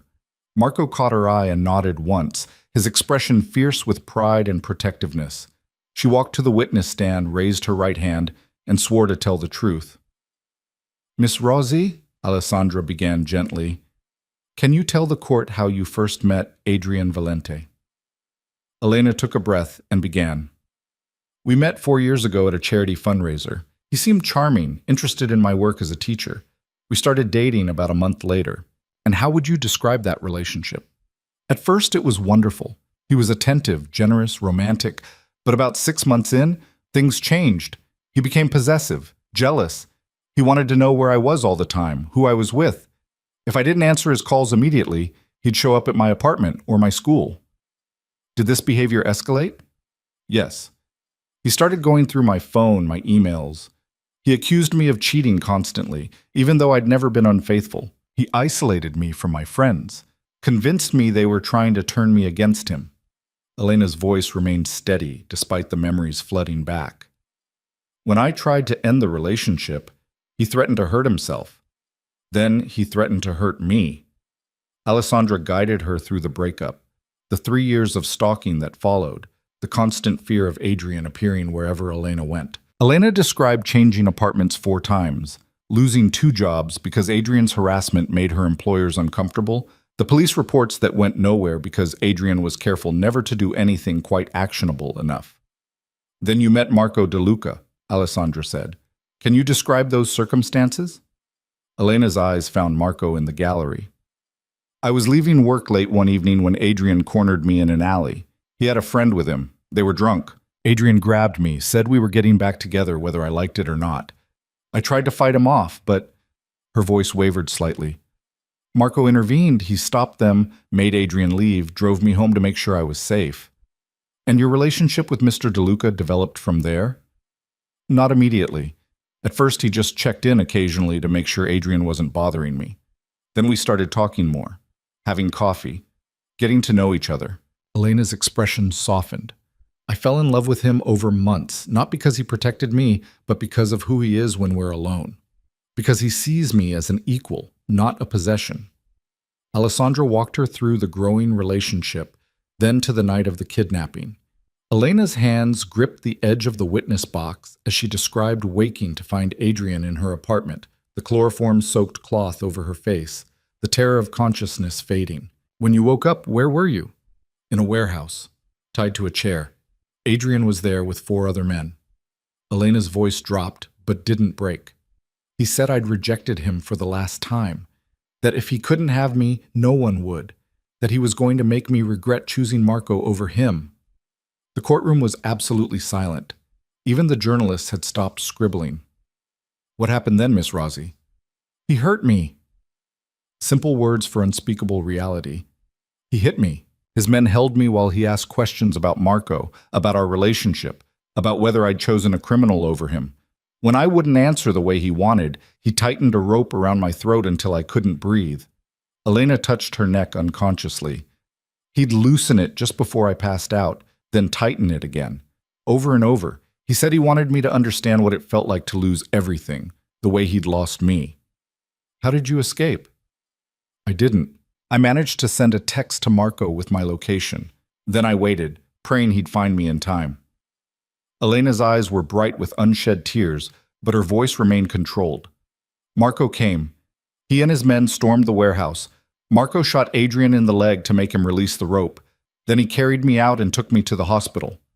Alessandra asked a few more clarifying questions, then turned to the judge. No further questions, Your Honor. Judge Romano looked at the defense table. Mr. Greco, your witness.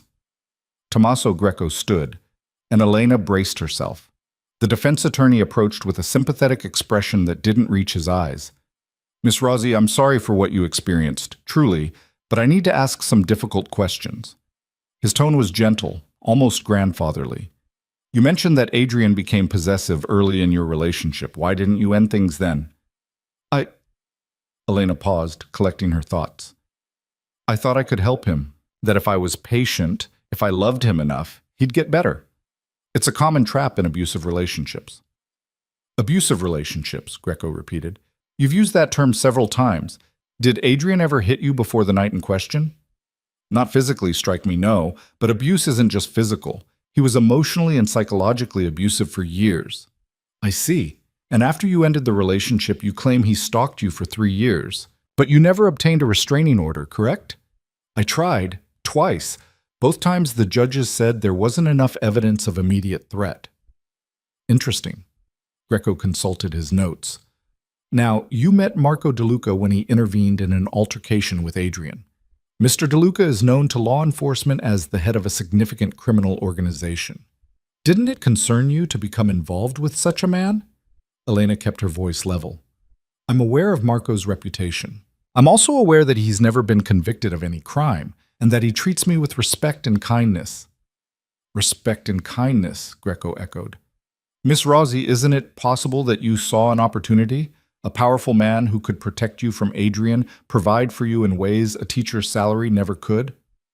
No. Elena's tone was sharp.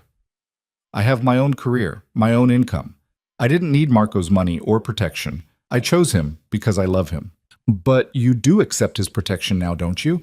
His men guard you. He houses you in his penthouse. You've become dependent on him. Objection, Alessandra called. Relevance. I'm establishing Miss Rossi's credibility and potential bias, Your Honor, Greco argued. Judge Romano considered. I'll allow it, but make your point quickly, counselor. Greco turned back to Elena. You claim Adrian tortured you, but isn't it true that Mr. DeLuca shot my client without provocation? That he used excessive force in what could have been resolved peacefully? Elena stared at him incredulously. Resolved peacefully? I was being strangled. I couldn't breathe. Marco saved my life. Or Mr. DeLuca saw an opportunity to eliminate a rival, to consolidate his claim on you by making you grateful. That's not what happened. Elena's composure cracked slightly, anger bleeding through. Adrian kidnapped me. He tortured me. He would have killed me if Marco hadn't arrived when he did. Nothing you say changes those facts. Facts, yes. Let's talk about facts. Greco's tone sharpened. Fact. You were found in a warehouse known to be in disputed territory between the DeLuca and Valente families. Fact. Marco DeLuca has a history of violent enforcement. Fact. You now live under his protection and influence. Isn't it possible, Miss Rossi, that you're telling the story Mr. DeLuca wants you to tell? Elena felt rage building in her chest, white-hot and clarifying. You want to know what's possible, Mr. Greco? It's possible that you're defending a man who derives pleasure from hurting women. It's possible that you're trying to paint me as a liar to protect your client's reputation. It's possible that you don't actually care about truth or justice. She leaned forward slightly. But here's what's certain. Adrian Valente kidnapped me. He tortured me. He nearly killed me. And I won't let you twist that into something it wasn't just because it's convenient for your defense. The courtroom erupted in whispers. Judge Romano's gavel cracked down. Order! The witness will refrain from editorializing. Mr. Greco, move on or sit down. Greco asked a few more questions, trying to poke holes in Elena's timeline and details, but she held firm. Vittoria had prepared her well. When he finally dismissed her, Elena felt wrung out but victorious. She'd told her truth. The jury would decide what to do with it. As she stepped down from the witness stand, her eyes found Marco's. The pride and love in his expression gave her the strength to walk back to her seat with her head high.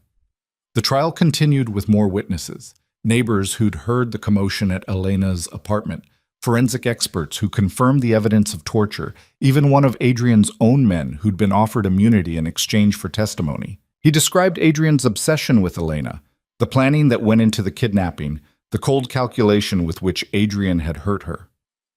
Through it all, Adrian sat stone-faced at the defense table, occasionally whispering to his lawyers but showing no remorse. Elena forced herself not to look at him, focusing instead on Marco's steady presence in the gallery. On the third day of testimony, the prosecution rested. The defense called their witnesses, a psychiatrist who testified that Adrian suffered from depression and abandonment issues stemming from his mother's death when he was young, former friends who claimed he'd always been gentle and kind, character witnesses who painted him as a troubled soul rather than a violent criminal. Then, against his lawyer's advice, Adrian took the stand. "Mr. Valente," his attorney began, "can you tell the court what happened the night in question?" Adrian's voice was smooth, practiced. "I was trying to talk to Elena. I knew she'd started seeing Marco DeLuca, and I was worried about her. Everyone knows what kind of man DeLuca is. I thought if I could just explain, she'd understand she was making a mistake." "And how did you intend to do that?" "I went to her apartment to talk. She was upset, not thinking clearly. I suggested we go somewhere quiet to discuss things. She agreed." Adrian's expression was earnest, almost believable. "We went to the warehouse because I knew it would be private, but then DeLuca's men showed up. They attacked us. I was trying to protect Elena when DeLuca shot me." Elena's hands clenched into fists. The lies were so smooth, so plausible if you didn't know the truth. Alessandra's cross-examination was surgical. "Mr. Valente, if Miss Rossi agreed to come with you, why was chloroform found in your vehicle?" Adrian hesitated. I don't know. Someone must have planted it." "And the rope burns on her throat? How do you explain those?" "I don't know. Maybe DeLuca's men did that to make me look guilty." "You're suggesting Mr. DeLuca's men tortured Miss Rossi to frame you?" "It's possible. He wanted me out of the way." "Interesting theory. Then why did multiple witnesses, including members of your own crew, testify that you planned this kidnapping? That you discussed ways to hurt Miss Rossi?" Adrian's composure slipped. "They're lying. DeLuca got to them, paid them off, or threatened them. Mr. Valente, you've blamed everyone but yourself. The evidence, the witnesses, even physical injuries documented by medical professionals. None of this is your fault?" "I loved her." Adrian's voice rose, genuine emotion finally breaking through the practiced lies. "I loved Elena, and she chose a criminal over me. She deserved—" He caught himself, but too late. "She deserved what, Mr. Valente? To be punished? To be hurt?" Adrian's lawyer stood quickly. "Objection! The prosecution is badgering the witness." Judge Romano looked skeptical. "Overruled. Answer the question, Mr. Valente." Adrian's face had gone red. "I didn't mean it like that. I just meant she should have chosen better." "By better, you mean you?" "Yes. I would have taken care of her, protected her, given her everything, even if she didn't want it. She didn't know what she wanted. She was confused, manipulated by DeLuca. So you decided to make the choice for her, to take away her agency, her freedom, her ability to say no." "That's not— I didn't—" Adrian was spiraling now, his carefully constructed defense crumbling. "I loved her. Love means fighting for someone, even when they don't understand." "Love doesn't mean kidnapping and torture, Mr. Valente. That's called abuse." The courtroom was silent except for Adrian's heavy breathing. Alessandra let the moment hang, then quietly said, "No further questions." When Adrian stepped down, he looked diminished, the mask of reasonability shattered.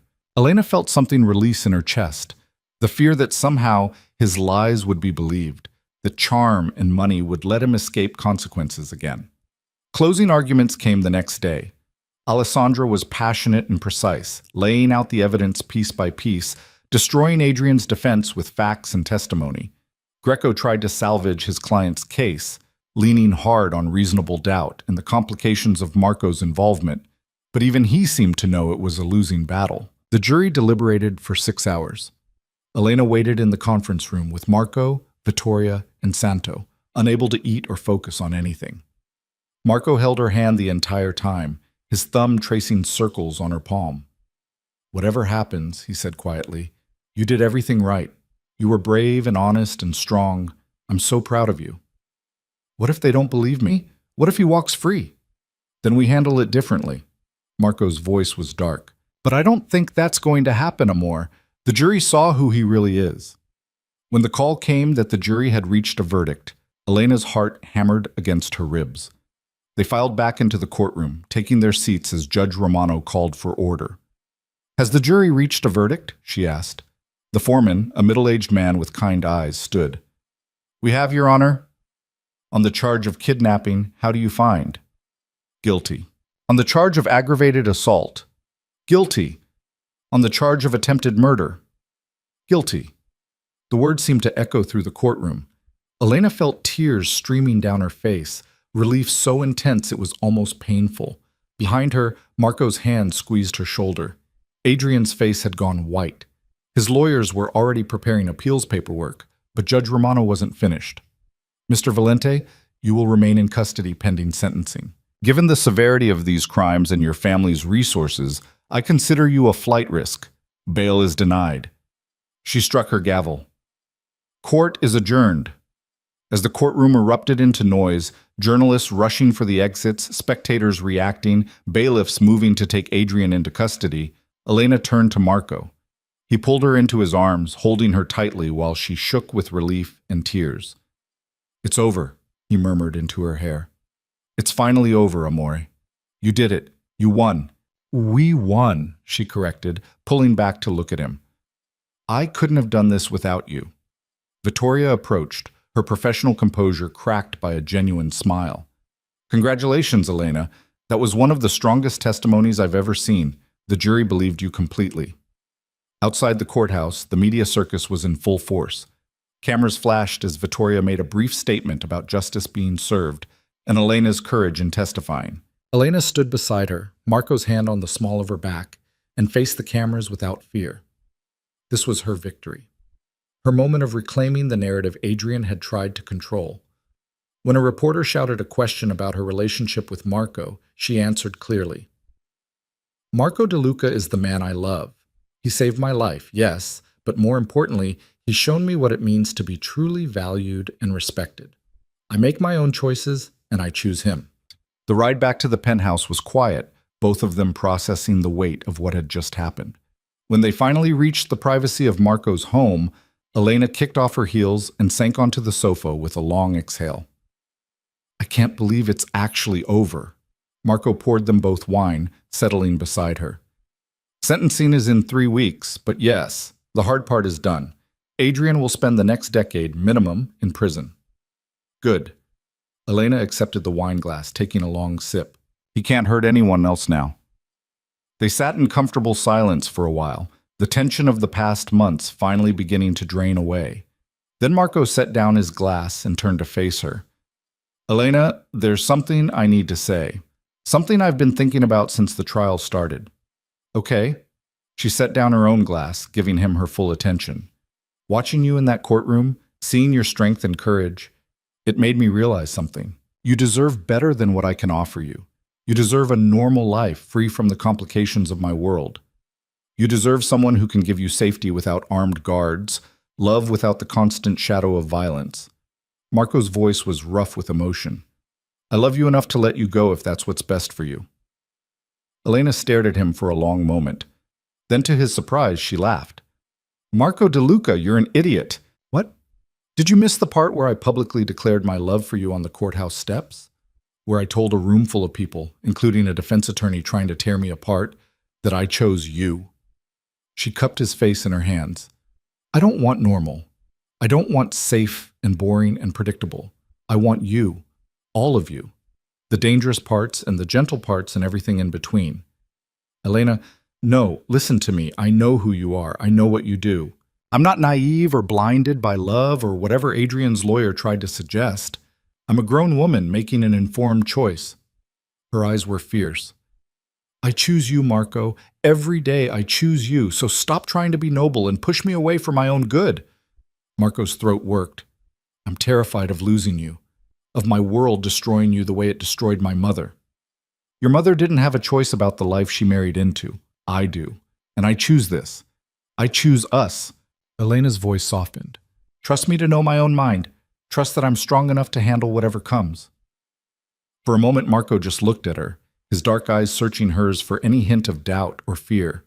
Then he kissed her with all the passion and devotion of a man who'd finally accepted that he was allowed to keep something precious.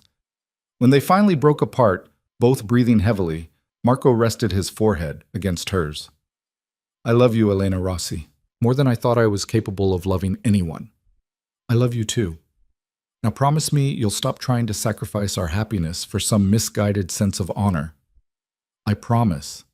He pulled her into his lap, holding her close. No more pushing you away. We face everything together. Together, Elena agreed, settling against his chest and listening to the steady beat of his heart. Outside, Naples continued its ancient rhythms, beautiful and broken, violent and vibrant.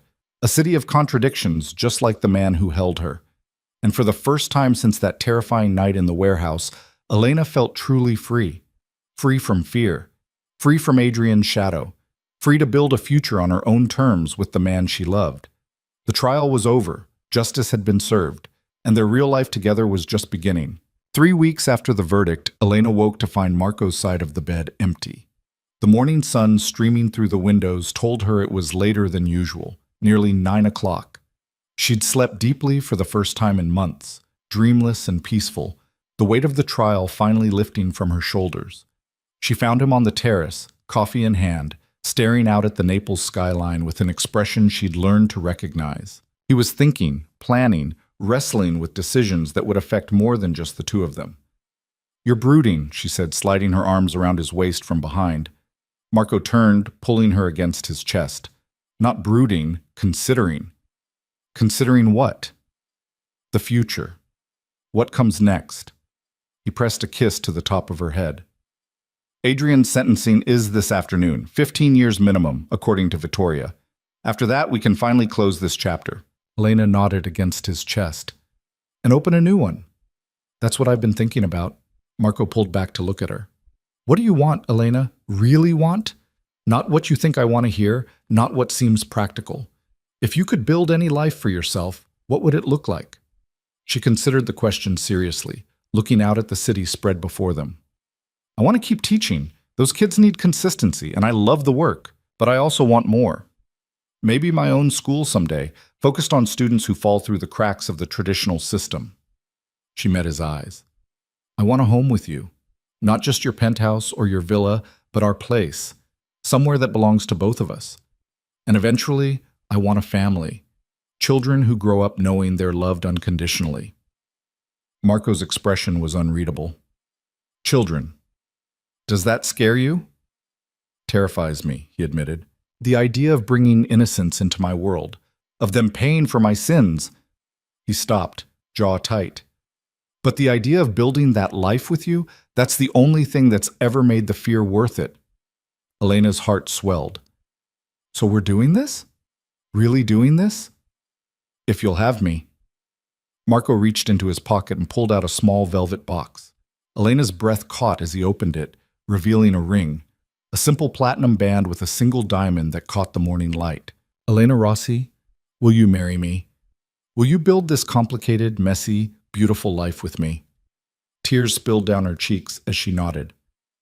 Yes. Yes, absolutely yes. Marco slid the ring onto her finger, and it fit perfectly, like it had been made for her hand. Then he was kissing her, and she was laughing and crying simultaneously, overwhelmed by joy and relief and the sheer rightness of this moment. I love you, she whispered against his lips. I love you so much. I love you too, amor, more than I have words for. They stood there wrapped in each other as Naples woke fully around them, two people from different worlds who'd found something rare and precious in each other.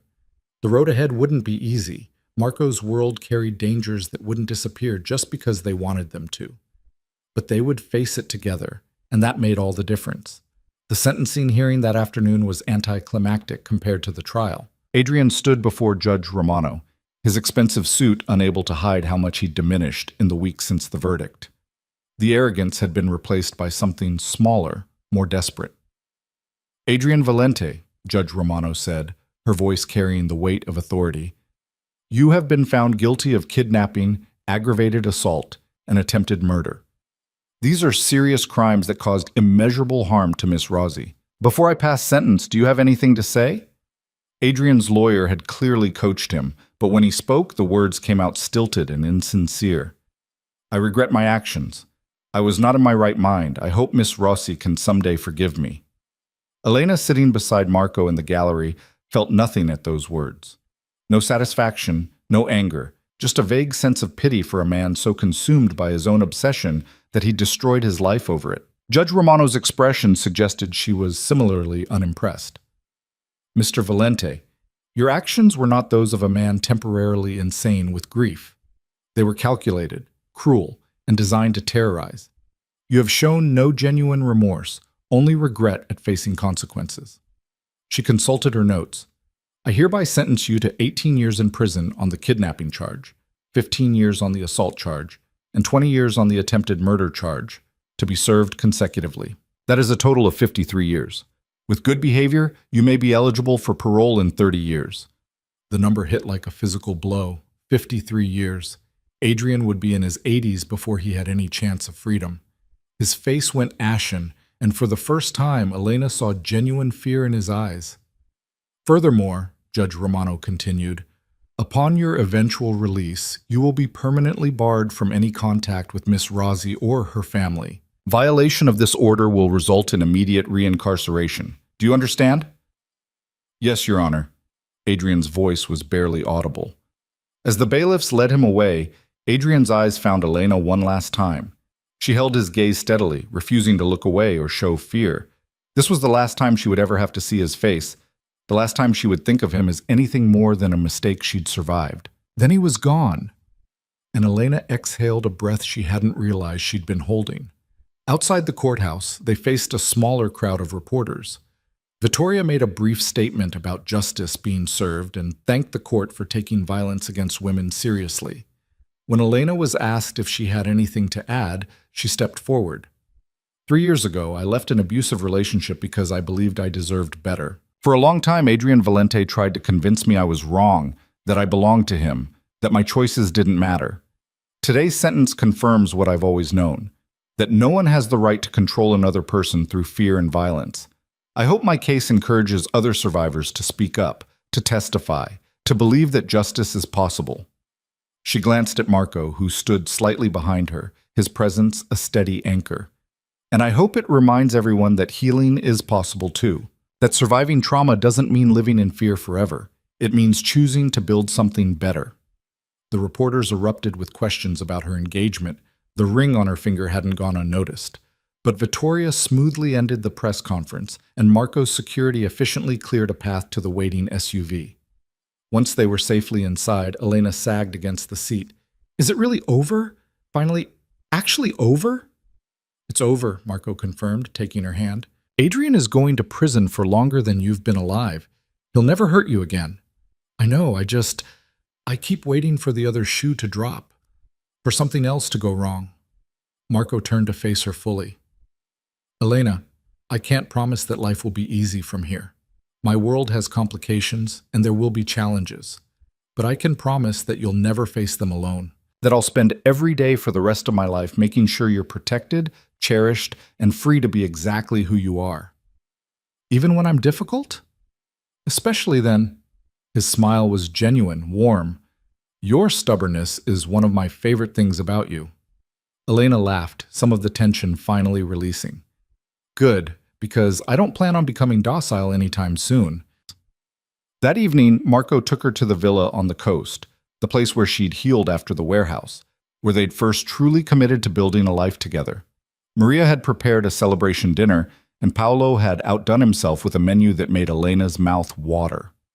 Over wine and pasta, they talked about the future in concrete terms for the first time. Marco explained his plans to shift more of his business toward legitimate enterprises, Real estate development, restaurants, import-export operations that didn't require looking over his shoulder constantly. I'm not walking away from the family entirely, he said carefully. That's not possible, and honestly, it's not what I want. But I can be more selective about what I'm involved in. Focus on operations that don't put targets on our backs or compromise our future. Our future, Elena repeated, liking the sound of it. What does that look like to you? Marriage, obviously. His hand covered hers on the table. A home, maybe here at the villa. Maybe somewhere new that we choose together. Your school, if you want to build it. I have resources that could make that happen. He paused. And eventually, if you still want it, children who grow up knowing they're loved and safe. I do want it. All of it. Elena turned her hand over to lace their fingers together. But Marco, I need to know you're not just doing this for me. That you actually want a different kind of life, not just because you think it's what I need. Marco was quiet for a moment, choosing his words carefully. I've lived in darkness for a long time. Violence, secrets, the constant calculation of who to trust and who to eliminate. It's exhausting, Elena. And it's empty. I kept doing it because it was all I knew, because it's what my father taught me was important. He met her eyes. But you showed me there's another way. That power doesn't have to mean fear. That strength can be used to protect and build instead of destroy. So yes, I want this for myself. I want to be the man you see when you look at me, not just the reputation that precedes me. You're already that man, Elena said softly. You just needed permission to believe it. After dinner, they walked the gardens as the sun set over the Mediterranean. The air was sweet with the scent of lemon trees and jasmine, and the sound of waves against the cliffs provided a soothing rhythm. When do you want to get married? Marco asked, his arm around her shoulders. I don't need anything elaborate, just something meaningful. Elena leaned into him. Maybe here? At the villa? Something small and intimate with the people who matter most. That sounds perfect. He pressed a kiss to her temple. Though I should warn you, my family will want to make a production of it. The DeLucas don't do anything small. Then we compromise. Small ceremony here for us, bigger celebration in the city for everyone else. She grinned up at him. See? I'm already getting good at navigating your world. You're a natural. Marco stopped walking, turning her to face him. The setting sun painted everything gold, and Elena thought she'd never seen him look more handsome or more at peace. Thank you. For what? For choosing me. For fighting for us. For believing I could be more than what I was. His voice was rough with emotion. You saved my life just as much as I saved yours, amor. You just did it more slowly. Elena stretched up to kiss him, pouring everything she felt into the contact, love and gratitude and hope and promise. When they broke apart, both a little breathless, she whispered, We saved each other. That's what love does. The wedding took place 6 weeks later on a perfect June morning. Elena had been right about wanting something intimate. Just 20 people gathered in the villa's garden beneath an archway covered in white roses and bougainvillea. Her parents flew in from Rome, cautiously accepting of Marco after seeing how he treated their daughter. A few close friends from her teaching life attended, along with Marco's inner circle, Santo, Luca, Roberto, and Nico. Men who'd become unlikely friends during the trial. Elena wore a simple white dress that skimmed her curves without overwhelming them, her dark hair loose and decorated with small flowers. No veil, no excessive jewelry except for the engagement ring Marco had given her. She didn't need ornamentation. She'd never felt more beautiful. Marco stood at the altar in a perfectly tailored black suit, his expression when he saw her walking toward him one of pure awe. His hand trembled slightly when she took it, the only sign of nerves from a man who normally faced danger without flinching.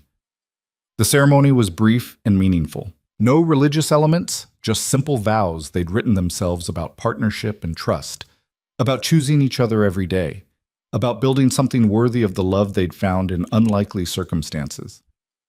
I promise to protect you without controlling you, Marco said, his voice steady and sure. To challenge you without diminishing you. To love you in the light and the darkness, in the simple moments and the complicated ones. You are my partner, my equal, my home, and I will spend the rest of my life being worthy of the gift you've given me. Elena's eyes filled with tears, but her voice didn't waver. I promise to trust you without losing myself, to support your growth while maintaining my own, to love all of you, the parts the world sees and the parts you only show me. You are my safety and my adventure, my peace and my passion. And I will spend the rest of my life building a future that honors both of us. When the officiant pronounced them married, Marco's kiss was tender and reverent, a promise sealed with witnesses and before the sea that had seen centuries of lovers make the same commitment. The celebration afterward was joyful and relaxed. Paolo had prepared a feast, and Maria had decorated the villa until it looked like something from a dream. Elena danced with her father, with Santo, who proved surprisingly graceful, with Marco, who held her like she was something precious and irreplaceable. As the sun set and guests began to leave, Elena found herself alone with Marco on their terrace, the same place where he'd proposed months earlier. "Happy?" he asked, pulling her against his side. Incredibly, she looked up at him. "Are you?" "More than I knew was possible." Marco turned to face her fully. "I have something for you. A wedding gift." "Marco, you've already given me so much. This is different." He pulled out an envelope and handed it to her. "Open it." Elena did, finding legal documents inside. It took a moment to understand what she was reading, but when she did, her breath caught. "This is... You bought the building?" "The old school building 3 blocks from where you teach. It's been vacant for 2 years, but the structure is sound." Marco's expression was carefully neutral, like he wasn't sure how she'd react. "I thought, if you still wanted to open your own school, we could renovate it. Create something specifically designed for the students who need extra support, who fall through the cracks. You'd have complete control, curriculum, hiring, everything. I'm just providing the resources." Elena stared at the documents, then at Marco, tears streaming down her face. "You're serious?" "Completely. I've already talked to contractors. We could have it ready by next fall if we start renovations soon." He touched her face gently. "You said you wanted to help more kids. This is me helping you do that." "I don't know what to say." "Say yes. Say you'll build your dream and let me support it." "Yes." Elena launched herself at him, kissing him fiercely. "Yes, absolutely yes." "Marco, this is everything." "You're everything," he corrected, holding her close. "This is just bricks and mortar. You're what makes it matter." They stayed up late that night talking about plans for the school, about the life they were building together. Marco shared details about legitimate businesses he was developing, about his decision to gradually step back from the more dangerous operations. Elena talked about her vision for students who needed second chances, about creating a space where kids felt safe to learn and grow. "We could call it Nuova Speranza," Elena suggested. "New hope," because that's what it represents, a fresh start for students who need one. "Nuova Speranza," Marco repeated, testing the words. "I like it. It's fitting." Months passed in a blur of renovation plans, teaching, and the slow, steady work of building a marriage. Elena discovered that being married to Marco meant navigating complexities she'd never imagined. The people who wanted access to him through her, the subtle threats that Santo's team handled before she even knew about them, the delicate balance of maintaining her independence while being part of Marco's world. But it also meant waking up every morning to someone who knew her completely and loved her anyway. It meant coming home to someone who asked about her students' progress and actually listened to the answers. It meant having a partner who understood both her strength and her vulnerabilities, who pushed her to grow while respecting her boundaries. The school renovations progressed quickly. Marco's contractors worked with the kind of efficiency that came from both skill and healthy fear of disappointing the boss. Elena spent hours working with architects, designing classrooms that felt welcoming instead of institutional, creating spaces where struggling students could thrive. On a cold February morning, nearly a year after their wedding, Elena stood in the main hallway of Nuova Speranza and felt tears prick her eyes. The building had been transformed, bright paint on the walls, new floors, modern technology in every classroom, a library that would rival schools with 3 times their budget, and a counseling center staffed with professionals who understood trauma. "What do you think?" Marco asked, coming up behind her. "I think it's perfect." Elena turned in his arms. "I think kids are going to heal here, learn here, grow into the people they're meant to be." "That's because they'll have you guiding them." Marco kissed her forehead. "When do you start interviews for staff?" Next week. I want teachers who've struggled themselves, who understand what these kids face. People who see potential instead of problems. You're going to change lives, amore. We're going to change lives, she corrected. This only exists because you believed in it. In me. Nuova Speranza opened its doors that September with 40 students and 8 staff members. Elena had been nervous about whether families would trust a new school, especially one funded by Marco De Luca's money. But word spread quickly through Naples's working-class neighborhoods about a place where kids who'd been written off elsewhere were given genuine chances. The students who walked through those doors carried heavy burdens: poverty, abuse, learning disabilities that had been ignored, behavioral issues stemming from trauma. But they also carried hope, tentative and fragile but real. Elena threw herself into the work with passion that Marco both admired and worried about. She was at the school before dawn and often didn't leave until evening, forming relationships with students who desperately needed adults they could trust. "You're going to burn out," Marco warned one evening when she came home exhausted. "I'm fine, just adjusting to the new rhythm." Elena kicked off her shoes and collapsed on the sofa. "But Marco, you should see what's happening there. Kids who couldn't sit still in traditional classrooms are engaging. Students who'd given up are asking questions. We're making a real difference." "I know you are. I'm proud of you." He pulled her feet into his lap, massaging them like he'd done so many times before. "Just don't forget to take care of yourself, too." "I won't, I promise." She closed her eyes, letting exhaustion and contentment wash over her. "How was your day?" "Good, actually. We closed the deal on the restaurant group. 6 locations, all legitimate, all profitable." Marco's voice held satisfaction.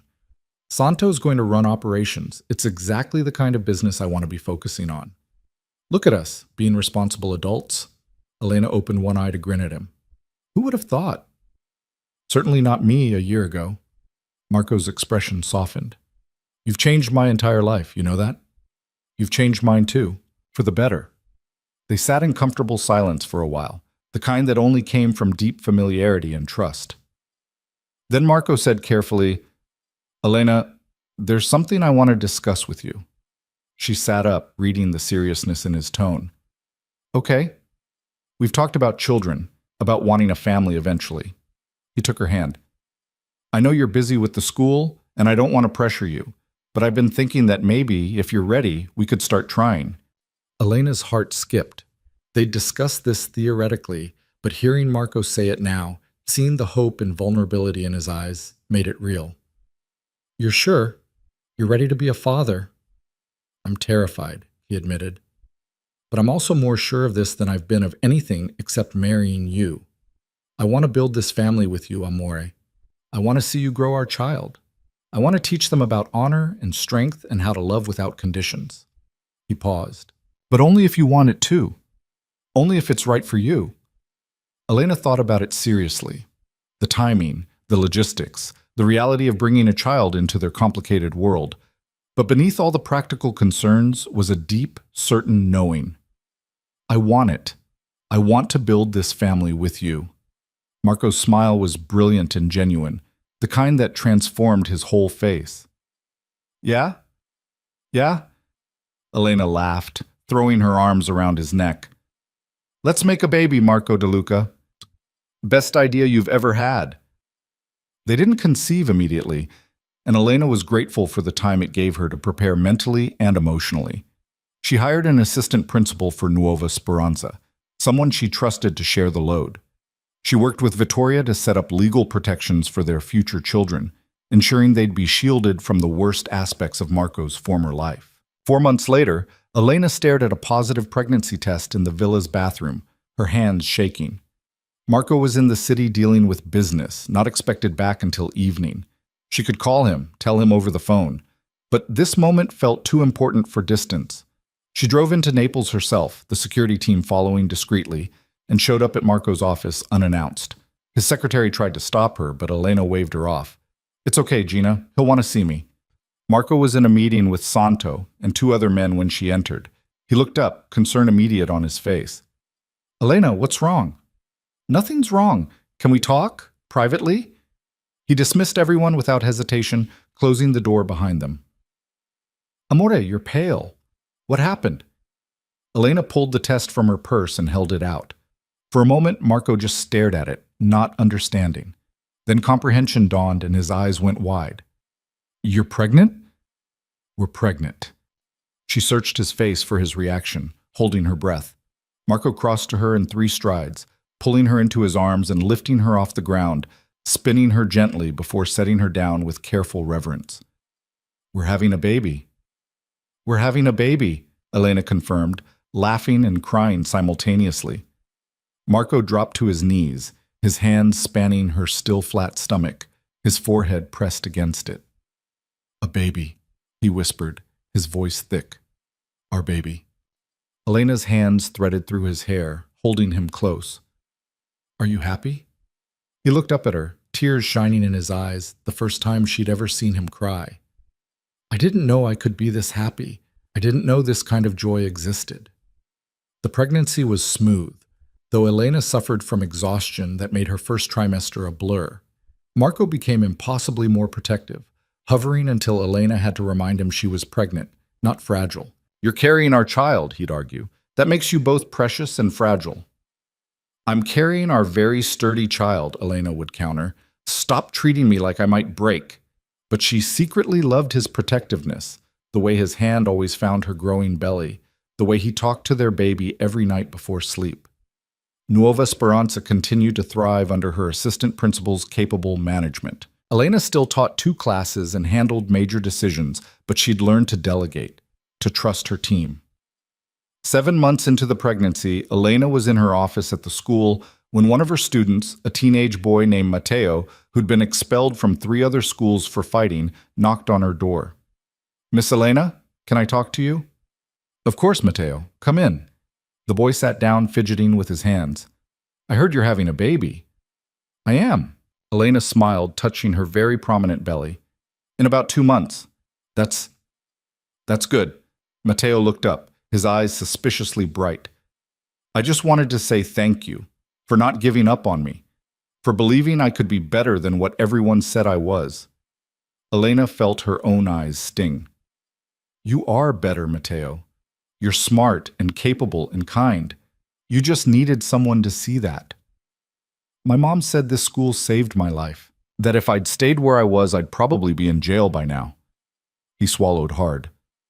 She wanted me to tell you that, and I wanted you to know that your baby is lucky, because you're the kind of person who saves people just by believing in them. After Matteo left, Elena sat at her desk and cried. Hormonal pregnancy tears mixed with overwhelming gratitude for the life she'd built. The school, these students, the family growing inside her, the man who loved her completely. It was everything she'd never dared to dream possible. Their daughter was born on a rainy April morning, after 12 hours of labor that tested every ounce of Elena's strength.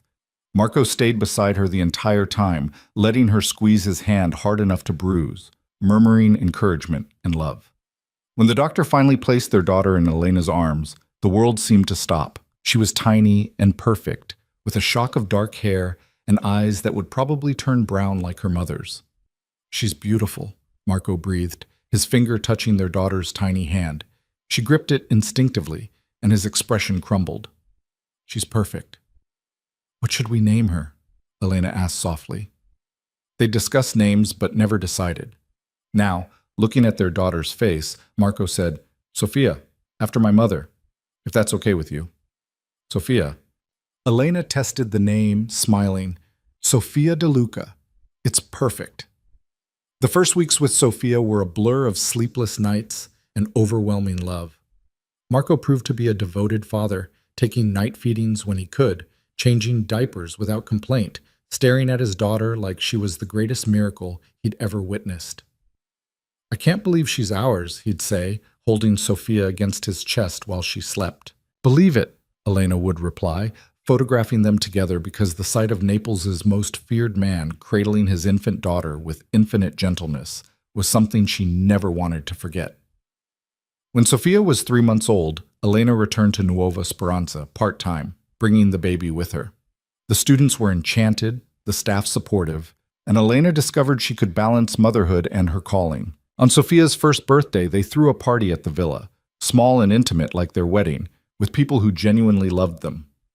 Elena's parents were there, fully reconciled to their daughter's choice, now that they'd seen how Marco cherished her and their granddaughter. Santo showed up with a ridiculously large stuffed bear. The staff from Nueva Esperanza came, bringing handmade cards from students. As Elena watched Marco blow out Sofia's birthday candle for her, their daughter clapping her pudgy hands in delight, she thought about how far they'd come. From that terrifying night in the warehouse to this moment of pure joy, they'd built something real and lasting. That evening, after guests had left and Sofia was asleep, Elena and Marco stood on their terrace watching the sunset. "Do you ever think about that night?" Elena asked. "The warehouse? The text I sent? All of it?" "Sometimes." But Marco's arm tightened around her. "It terrifies me. What could have happened if I'd been 5 minutes later? If you hadn't managed to send that message?" "But you weren't late. I did send it. And we survived." Elena turned to face him. "I used to think that night was the worst thing that ever happened to me. Now I think maybe it was necessary, to show us both what we were capable of, to prove that we were strong enough to build this." "I love you, Elena De Luca." Marco cupped her face gently. "Thank you for texting me that night. Thank you for trusting me. Thank you for choosing me in this life and building this family. You are the best thing that ever happened to me." "I love you too." Elena kissed him softly. "And I'd choose you again, every single time." Inside, Sofia began to cry, not distressed, just awake and wanting attention.